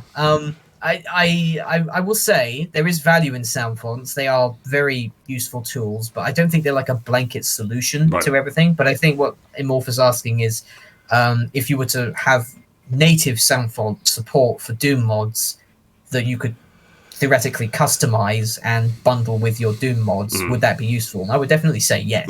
That's our interpretation. I know that Immorpha does Doom 64 style stuff. Lots of dark ambient drone kind of content. Yeah. Very talented. And that's why having his own sound font work with there would definitely be of use to him. I can definitely see that working. For a very specific sound, yeah. Yeah. From AD79, who I unjokingly now actually I think he's the next Jimmy in terms of MIDI creation. The only other person I've seen be able to churn out content as quickly as you and of consistently high quality, very talented. What do you mean by the next Jimmy? I'm still alive. No, didn't you hear? You get retired when you turn 30. No, more Jimmys is definitely a good thing. So I think we did cover the first half of this to a degree. What's your process when it comes to something like the 30 and 30 projects? 4 and 5 in particular. Do you have ideas beforehand, or is everything done on the fly? You said that was very much organic. Let's see what happens. Sit down kind of process. Kind of, yeah. So the difference with the 30 and 30s is that there are 5 installments now, and they've all been done slightly differently. So with the first 3, there was no time limit basically on when I would get the full project finished. Right. They were just 30 songs done within 30 minutes each. Yep. So they were basically just compilations of pre-existing songs that I'd written inside of 30 minutes, and I was like, I'm doing lots of these. I should release them all as a pack. Let's bundle it up. And that's where 30 and 30 sprang from. And there were 3 installments like that. So 3 installments of 30 MIDI songs, each done within 30 minutes. And then for the 4th installment, I opted to switch up the formula slightly. So instead of 30 minutes for a piece to be done in completion, it would be 30 tracks done inside 30 days. And that proved to be very successful. I like probably some of my most satisfying songs for me personally were written for that album, 30 and 34. That was like a month-long excursion for me to basically just get 30 new tracks written. There was a little bit of planning beforehand, I think. I think I was like pulling from the dub MIDI names text file as well for just a little bit of inspiration forward on that front. And that wound up being a nice way to kill time between university semesters, as it happened. Kept the gears nicely greased. Then for the 5th installment, it was the same sort of deal. Again, it was done inside 1 month. Earlier this year, actually. So January 21, I put out the 5th installment of that. So that was like the first 30 and 30 album I put out in 5 years. Oh wow! And again, that was largely done the same way. Although I was pulling from material that I had lying around. Right. So instead of starting brand new tracks, I was actually going back in my MIDI directory and going, this is a good song that's nearly done. Let's finish that off on this day. Yep. That's a good one. That's a good one. I've got fucking thousands of the things, honestly. So many unfinished MIDI songs. So many MIDIs. Just shy from completion. Just slam them all together, make another 4-hour long track. There was a follow-up question. Did you ever find yourself losing steam throughout any of the I guess probably more relevant to 4 and 5 because the other ones didn't have an outside time frame. Yeah, well, I mean, even with the first 3, to be honest, some of those pieces I was doing like 5 of them back to back, 30 minutes each. And I was doing that usually on call with somebody as well. So somebody like Alfonso or Queen Jazz or Stewboy, I did them with a few times. Usually you wind up by about the 4th track, you were like, oh, fuck midis. This is. I don't want to hear it. I don't want to hear another harpsichord. Yeah, but that's why it's also really good to be able to have another person on board with that sort of thing, because you bounce ideas off of each other. You can give each other fun restrictions. Like I remember. I think Alfonso gave me one of those. Led to the creation of Banjo Inferno. Great name. Which is one of the track names, one of the tracks from Adventures of Square soundtrack. It's the one that plays in the town in the secret level of episode 2. Yes. Yeah, the sort of budget western town with the Hexus Rangers. Yeah, that's one. Yeah, so that turned into that. Yeah, and that was great, like good fun. But yeah, you do find yourself when you are just putting yourself through that much strenuous creativity, when that much focus, you do find yourself running up against the odd brick wall here and there. Yeah, for sure. But you can mitigate it somewhat again by having that sort of company with you to do the same sort of thing with. You suffer together. Share. Misery loves company. Exactly. So and then definitely with 4 and 5, which were the ones I was doing it on a much longer scale, time wise. Definitely found myself running out of steam in about the middle of the month on both occasions. I've got some really strong tracks at the very beginning and end, I think, of 30 and 34 and 5. And about the middle third is where it's like, it's fine. But if it's the filler section of the album. Basically, yeah. This one from Zen. Are there any... I've skipped one. Sorry, Genghis Khan first. You got any rules of thumb for mapping? Any Jimmy rules? Apart from obviously have fun. Yeah, have fun is definitely up there. Probably rule number 1. Number 2, probably avoid squares. And that's really ironic. It's quite ironic, yeah. But yeah, avoid like basic shapes. Don't be afraid to just experiment a little bit and push the boat out. Because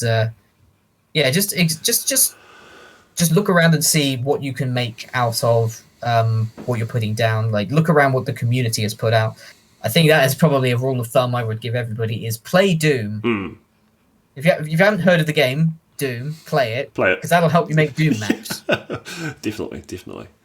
No, I'd second that experimentation thing. Try new things. If you're starting another map, don't push the boat out too far, because if you try and do something way outside your wheelhouse, you'll struggle and it will be not fun. Yeah. But try and do something new, at least one new thing that you haven't tried before in a map. Give that a crack, and if you haven't done a particular style of encounter or a particular visual design element or used a particular shape. I haven't made a U-shaped room before. Let's make a U-shaped room and see what happens. I think exactly. That sort of thing. Trying to do at least a couple of times in every new map is definitely a good thing. Challenge yourself is how I would summate that in 2 words, really. Challenge yourself and just look for things you've not done before. Look for things that seem like they haven't quite been done before by anyone else. Because that's what I was looking for, especially with Faithless. I'm like, hub maps are cool, Heretic's cool, but I've never seen a Heretic hub episode. Exactly, and slightly harder to land on those actual unique ideas, but maybe it's not something that hasn't ever been done, but at least something that isn't common. I haven't. Yeah, like you say, you can combine a couple of things. Like people have done these things before, but they haven't rolled them all together into one package. Exactly. Yeah. You can see the end result with something like Faithless. I think just let your imagination run wild a bit would be the thing that I kind of latches onto that as well. Definitely. Yeah, get creative. Yeah, try those new things. This it's the one from Zen. Are there any techniques that you've found that help the creative process for yourself that apply to both mapping and composition? And we did talk about restrictions and limitations breeding creativity earlier. Yes, we did. Yeah. Is there anything else that you use as kind of like a technique for putting yourself in the right state of mind? For both mapping and composition, so there's not much crossover between the two disciplines, but I think just try to stay stimulated.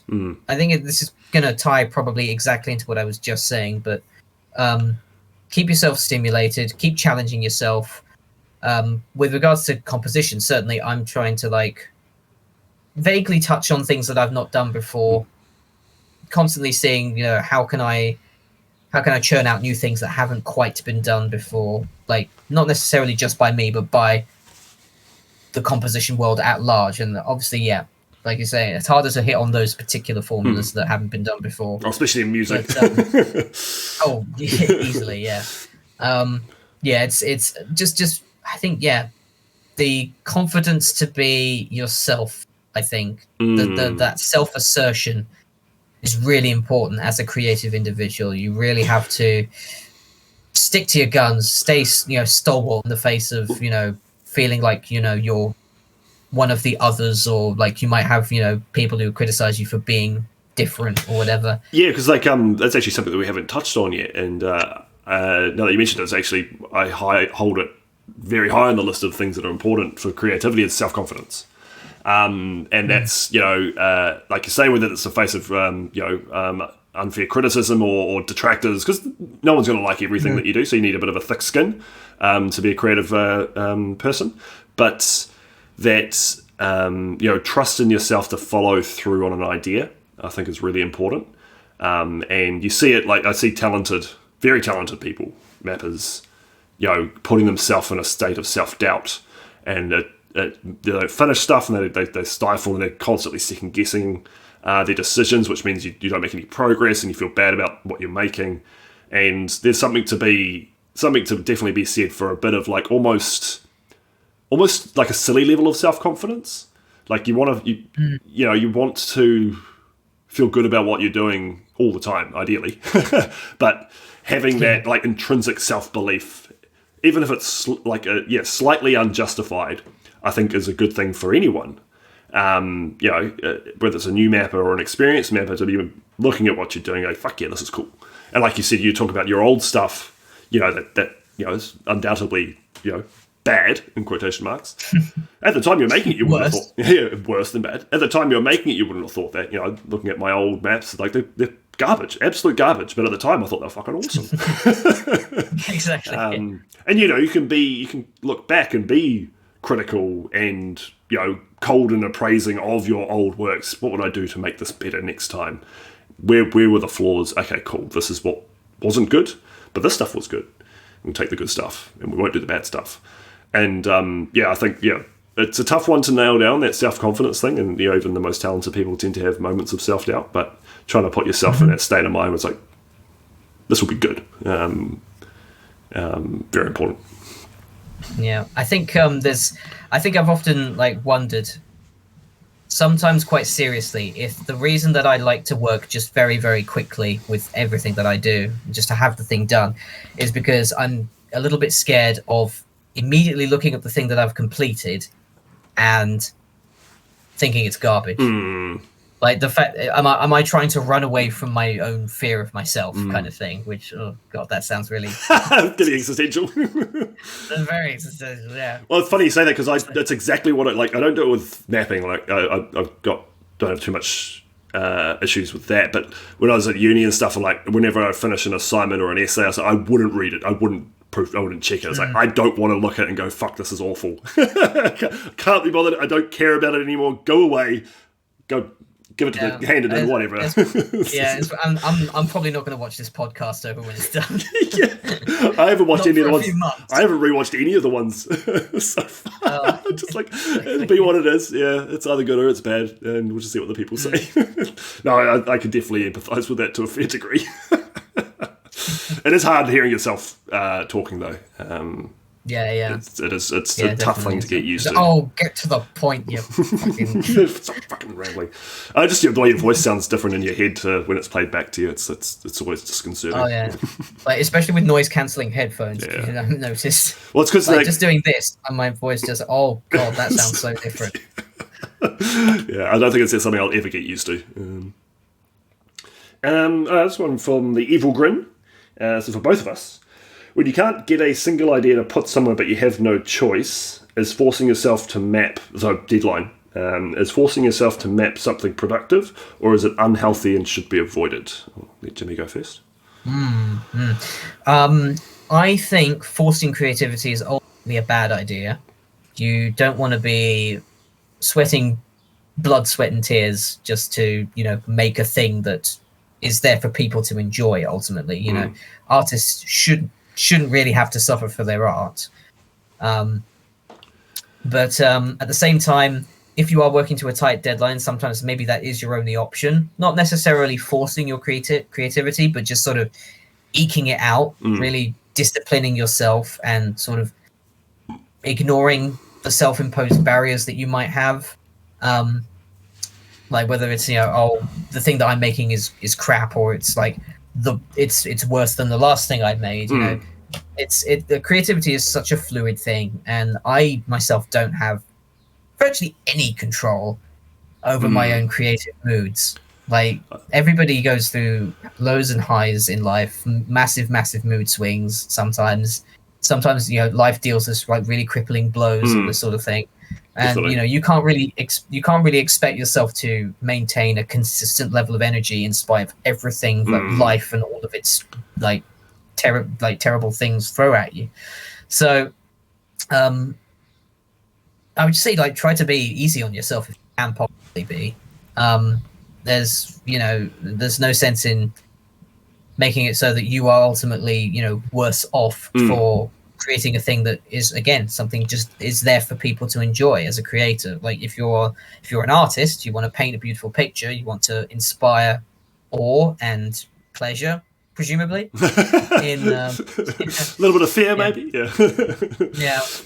Unless you're what's Macho or whatever his name is that wrote on the urinal, that sort of thing. Yeah. They want to inspire disgust. Because I'd say this is definitely art. Yeah, it's still art. Apparently, so is taping a banana to a wall. I'd say it depends. I think for the broad hobby community, you do want to avoid trying to force yourself. And there's some mapping projects like say Mayhem, made in the month of May, that do have deadlines. If you don't beat yourself up if you can't finish in time, because people running these projects, it happens all the time. It's nothing unusual. Just communicate with the project leader if it is something that does have a hard deadline. Like I'm not going to be ready.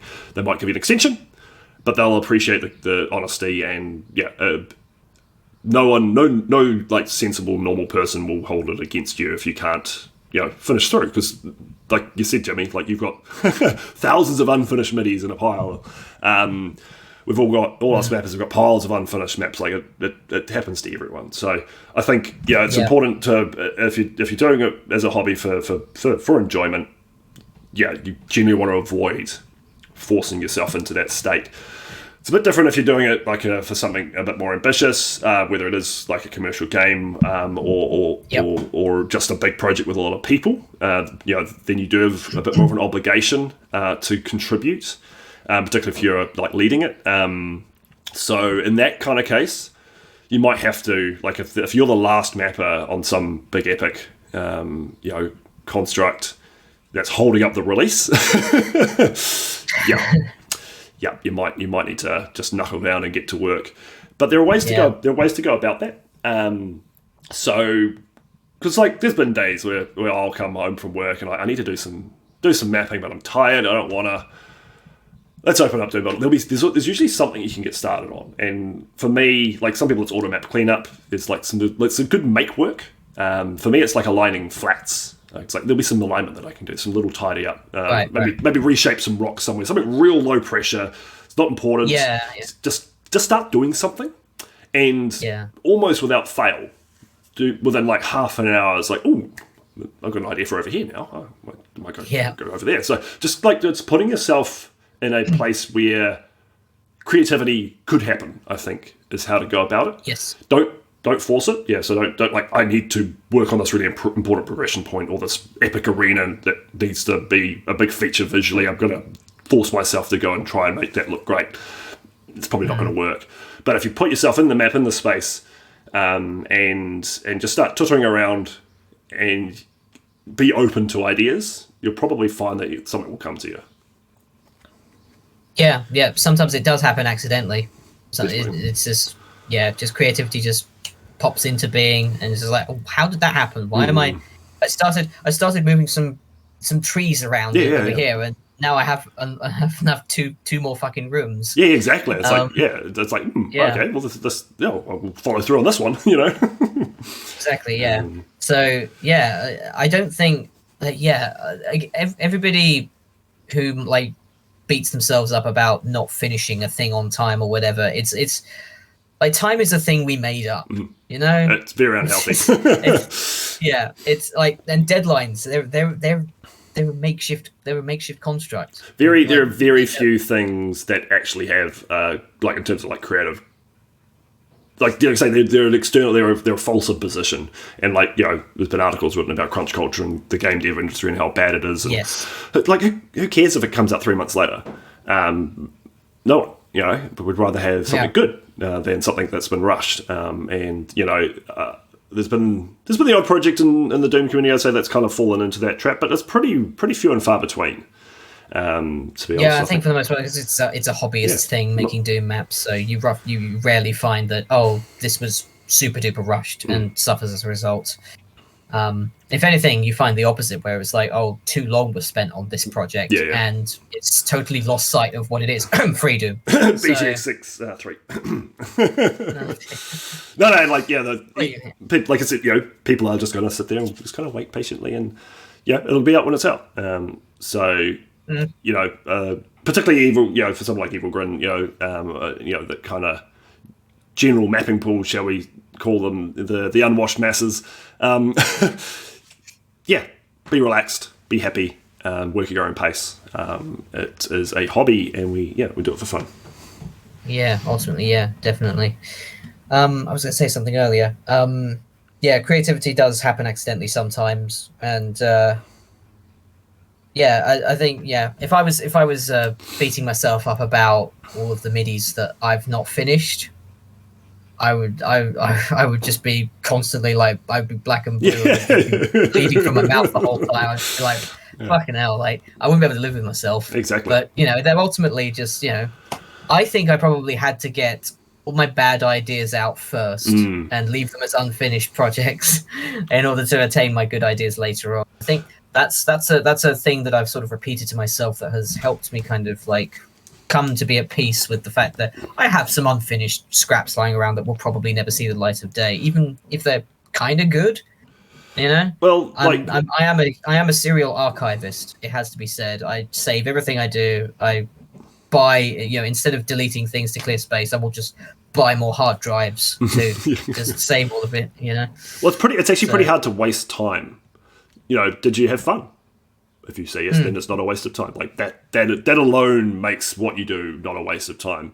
And then the other one is like, did you learn something from it? You say about getting your bad ideas out. Can you look back and go, because I did that way, and didn't get finished, but I learnt. I look back and like, I learned not to do that, or I can improve on that, and maybe that became the seed of another idea. And I could kick myself over, the last 15 years of never releasing anything, but what's the point of that? I like to think that I would say these things happen for a reason, but there's good things come out of the process. There's stuff that I've learned, and by doing it in isolation and not releasing stuff, well, that meant that I wasn't pressured by other outside forces and could just do things that that I enjoyed and just kind of experiment with designs and all that kind of stuff. And yeah, it meant that I didn't release my first map till I was like 32, 33, 33 I think. Yeah, Joy of Mapping 6. And I think I wouldn't I'll put it this way, I wouldn't change how I've lived my life.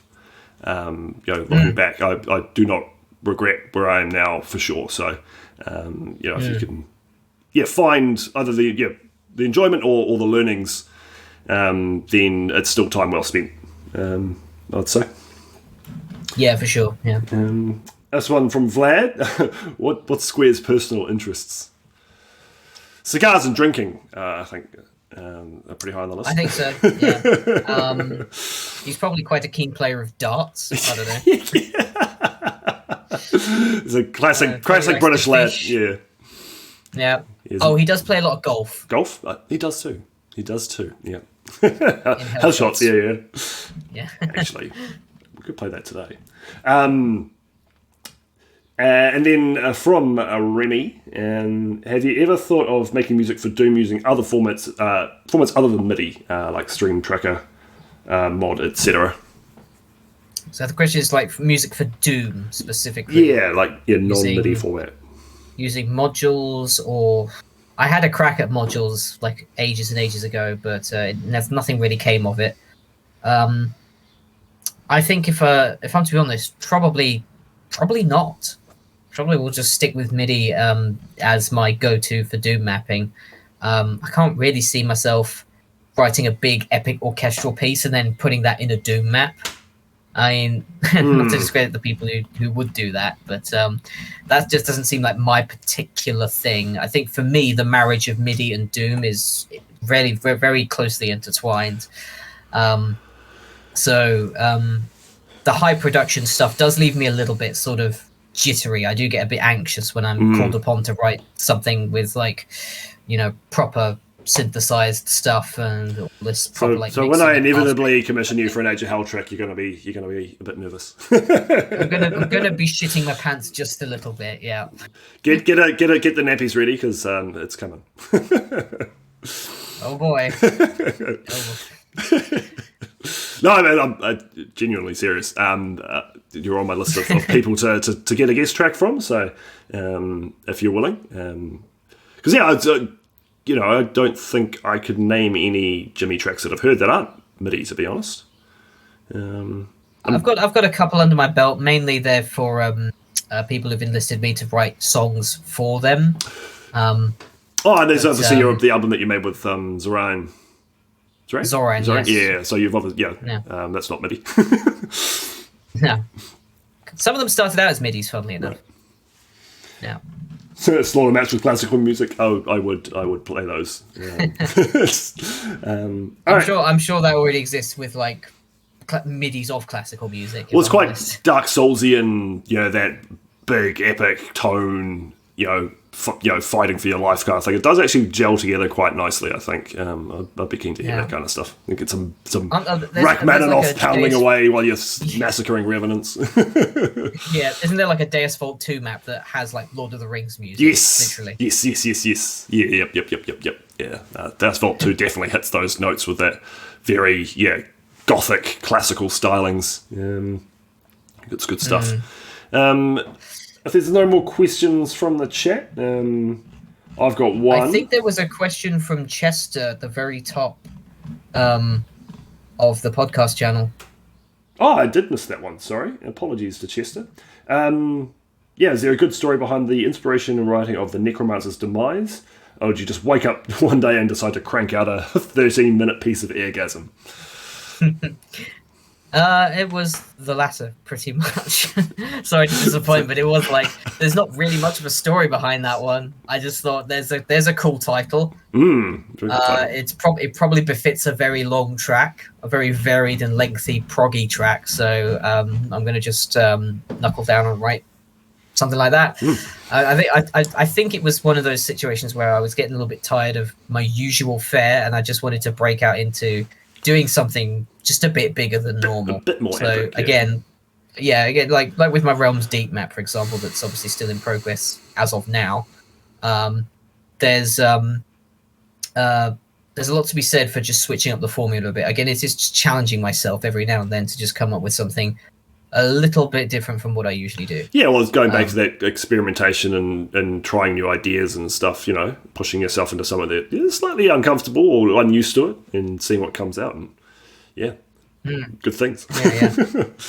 I think I do want to maybe retrofit some lyrics for The Necromancer's Demise, though, because there's plenty of space in the song for words to be sung over it. That'd be cool. The question then comes, would I have to enlist other musicians to actually record proper instruments? Because it's all very well, but singing over a MIDI would be a bit strange. Yeah, I don't know if that would work. Might do, but it does feel like... Unless you bit crush the vocals, I suppose, to make it sound like... Feed it through a SID chip,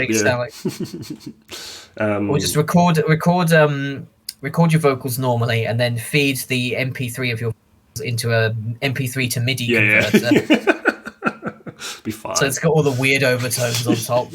Sounds like absolute shit. What could possibly go wrong?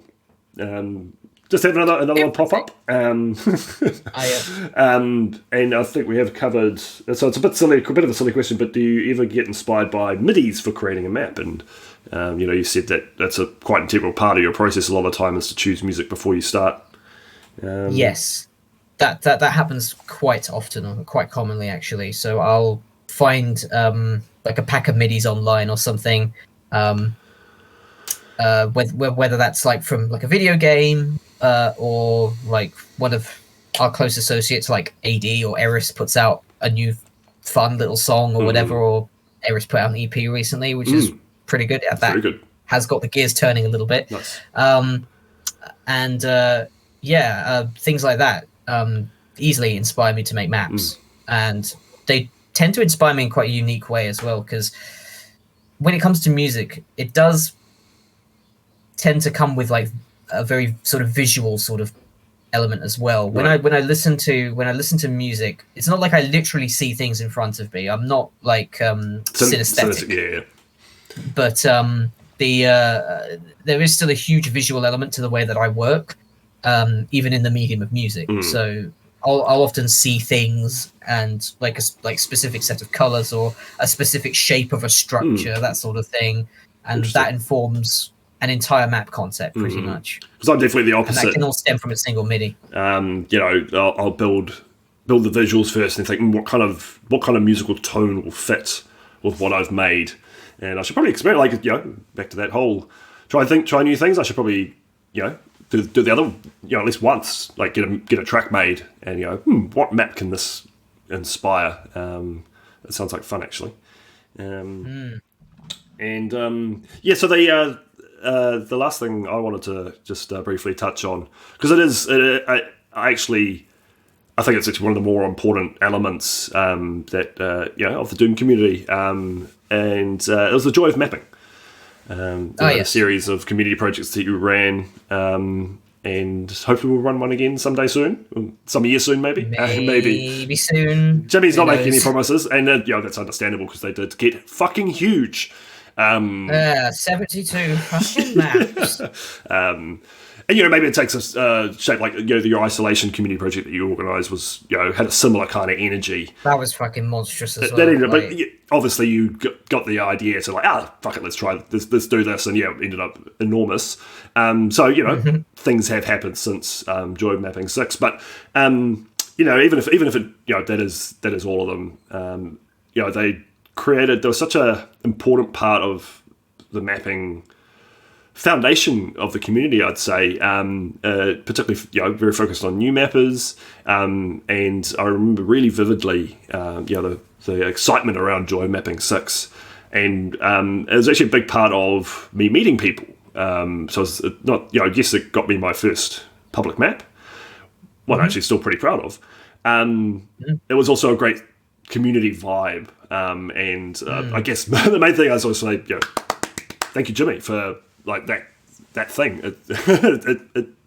The good it did is incalculable, I think, for the Doom community. Was actually we did that start. Was it just like I'm just going to run a community project, and it just kind of grew from there? Well, it wasn't really intended as a community project, to be honest. It was like again, I did this sort of thing where, like 30 and 30, I did one thing 3 times, and then I swapped the formula up for the 4th one. So Joy of Mapping 1, 2, and 3 were all fully live streamed inside of one afternoon, basically. Right. I had this initial idea going in that it would basically be a direct equivalent for the Joy of Painting with Bob Ross. And I would just talk everybody through a step-by-step process of making a map. So after 3 attempts at this, I kind of quickly realized, well, not everybody works at the same pace. Nobody's got the exact same ideas or the desire to do things in the exact same order. So I decided to kind of ditch that sort of regimented approach to tutoring and just made it a sort of jam session kind of thing where anyone can pop along at any time and work on the thing that they want to work on in their own time. Joy of Mapping 4 wound up being 9 days long, I think. We did a week-long jam, and then we had to like extend the deadline by 2 days because not enough people were ready to submit. As you inevitably do. Yeah. I think it was better for Joy of Mapping 5 and 6 though, because those were shorter. I think they were only 3 days. Long. 6 was 3 days, yeah. So there's still a sense of urgency there. I took a day off work. You did, yeah. Yeah, that was great. Yeah, but yeah, it was a lot of fun. I hope we do get another one done soon. But I think Joy of Mapping 7, if it is to happen, will probably be the last one because I can see the project just ballooning out of control outside of my own jurisdiction, and it's unfair of me to expect my fellow tutors to be constantly on hand while that's all going on, and for things to be. I think if you plan in advance and you like, this is what we're here for. I think I don't think that you have too many issues, like unless getting a courtier of lieutenants to assist, and if you do it, I strongly recommend that you make it a bit more of a multi-person management team, because 70 maps is insane to compile. By yourself. It's ridiculous, because it would be bigger if you did. We're doing Joy Mapping 7 and it's going to be the last one. I would not be surprised if it cracked 100 submissions easily. Easily. We've looked at how the Doom community's grown over the last few years. You'd have people storming the gates in a good way. Oh yes, storming with love. Well, fingers crossed. If we hopefully we do get it, but like I said, even if we don't, it was still such a critical element for a lot of people's kind of mapping journeys. I definitely wanted just to highlight how fucking awesome it is that you did that. Jimmy's cool, y'all. I didn't really realize it would be just like something that everybody would be so heavily on board and passionate about. Because it did just wind up being just, I'm going to do a little fun thing and just pretend to be Bob Ross on stream and just help a couple of people who might be struggling with starting their first map. So it'll be, it won't be for show at all, really. It'll just be literally helping people out as best I can. Because I think helping people out is just in my blood. It's just ultimately what I want to be able to do. And like as a person in the community, I think that's part of that was the real strength of it, is it was done unpretentiously and for very good reasons and with good goals. It's the primary function of it was to help people, and it was both successful at that, but I think it also a lot of respect gathered for that as a concept, and it stayed. It wasn't about making the highest quality maps or anything like that. You pretty much, unless it was something seriously memey, it's like everyone, whatever you made was going to be included. And it's just, you also had, experienced mappers contributing and helping out, and creating that vibe of like, this is how it is done. Like, there's some experienced people doing stuff and helping out and all that kind of stuff. It was just the perfect mix, I think. Yeah, it turned out really brilliantly, actually. I think it, like, being able to see, solidly, like concretely, that it actually did a lot of good for the community, and that a lot of people view it as like the way that they started mapping, the thing that served as their launch pad for their mapping career, I suppose. For sure. Is really heartwarming. Yeah, well, I think it's pretty legit statement that I wouldn't probably be here in if it wasn't for joy mapping, to be honest. It was a real watershed moment, at least for me. So thank you, Jimmy. Jimmy is awesome. It's all my fault. It's all Jimmy's fault that all your graphics cards are catching fire. Very good. We've gotten through the questions. Is there anything else you want to add before we sign off, Jimmy?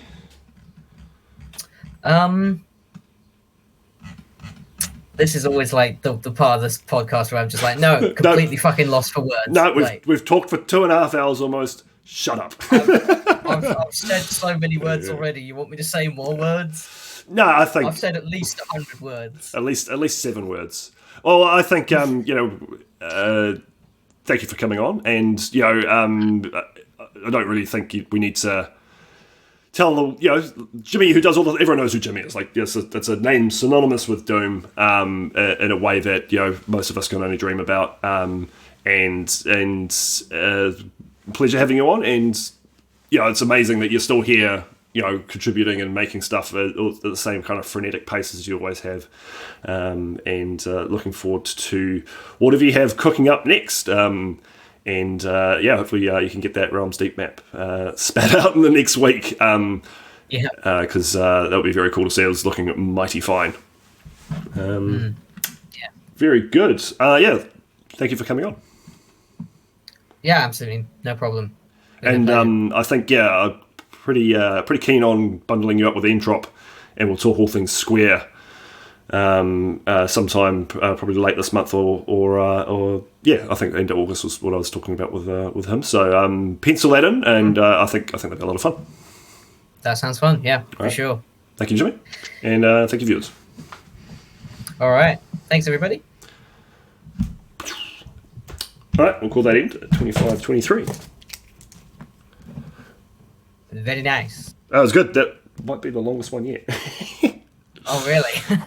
General VV went over 2 hours as well. I think he's a chatty boy too.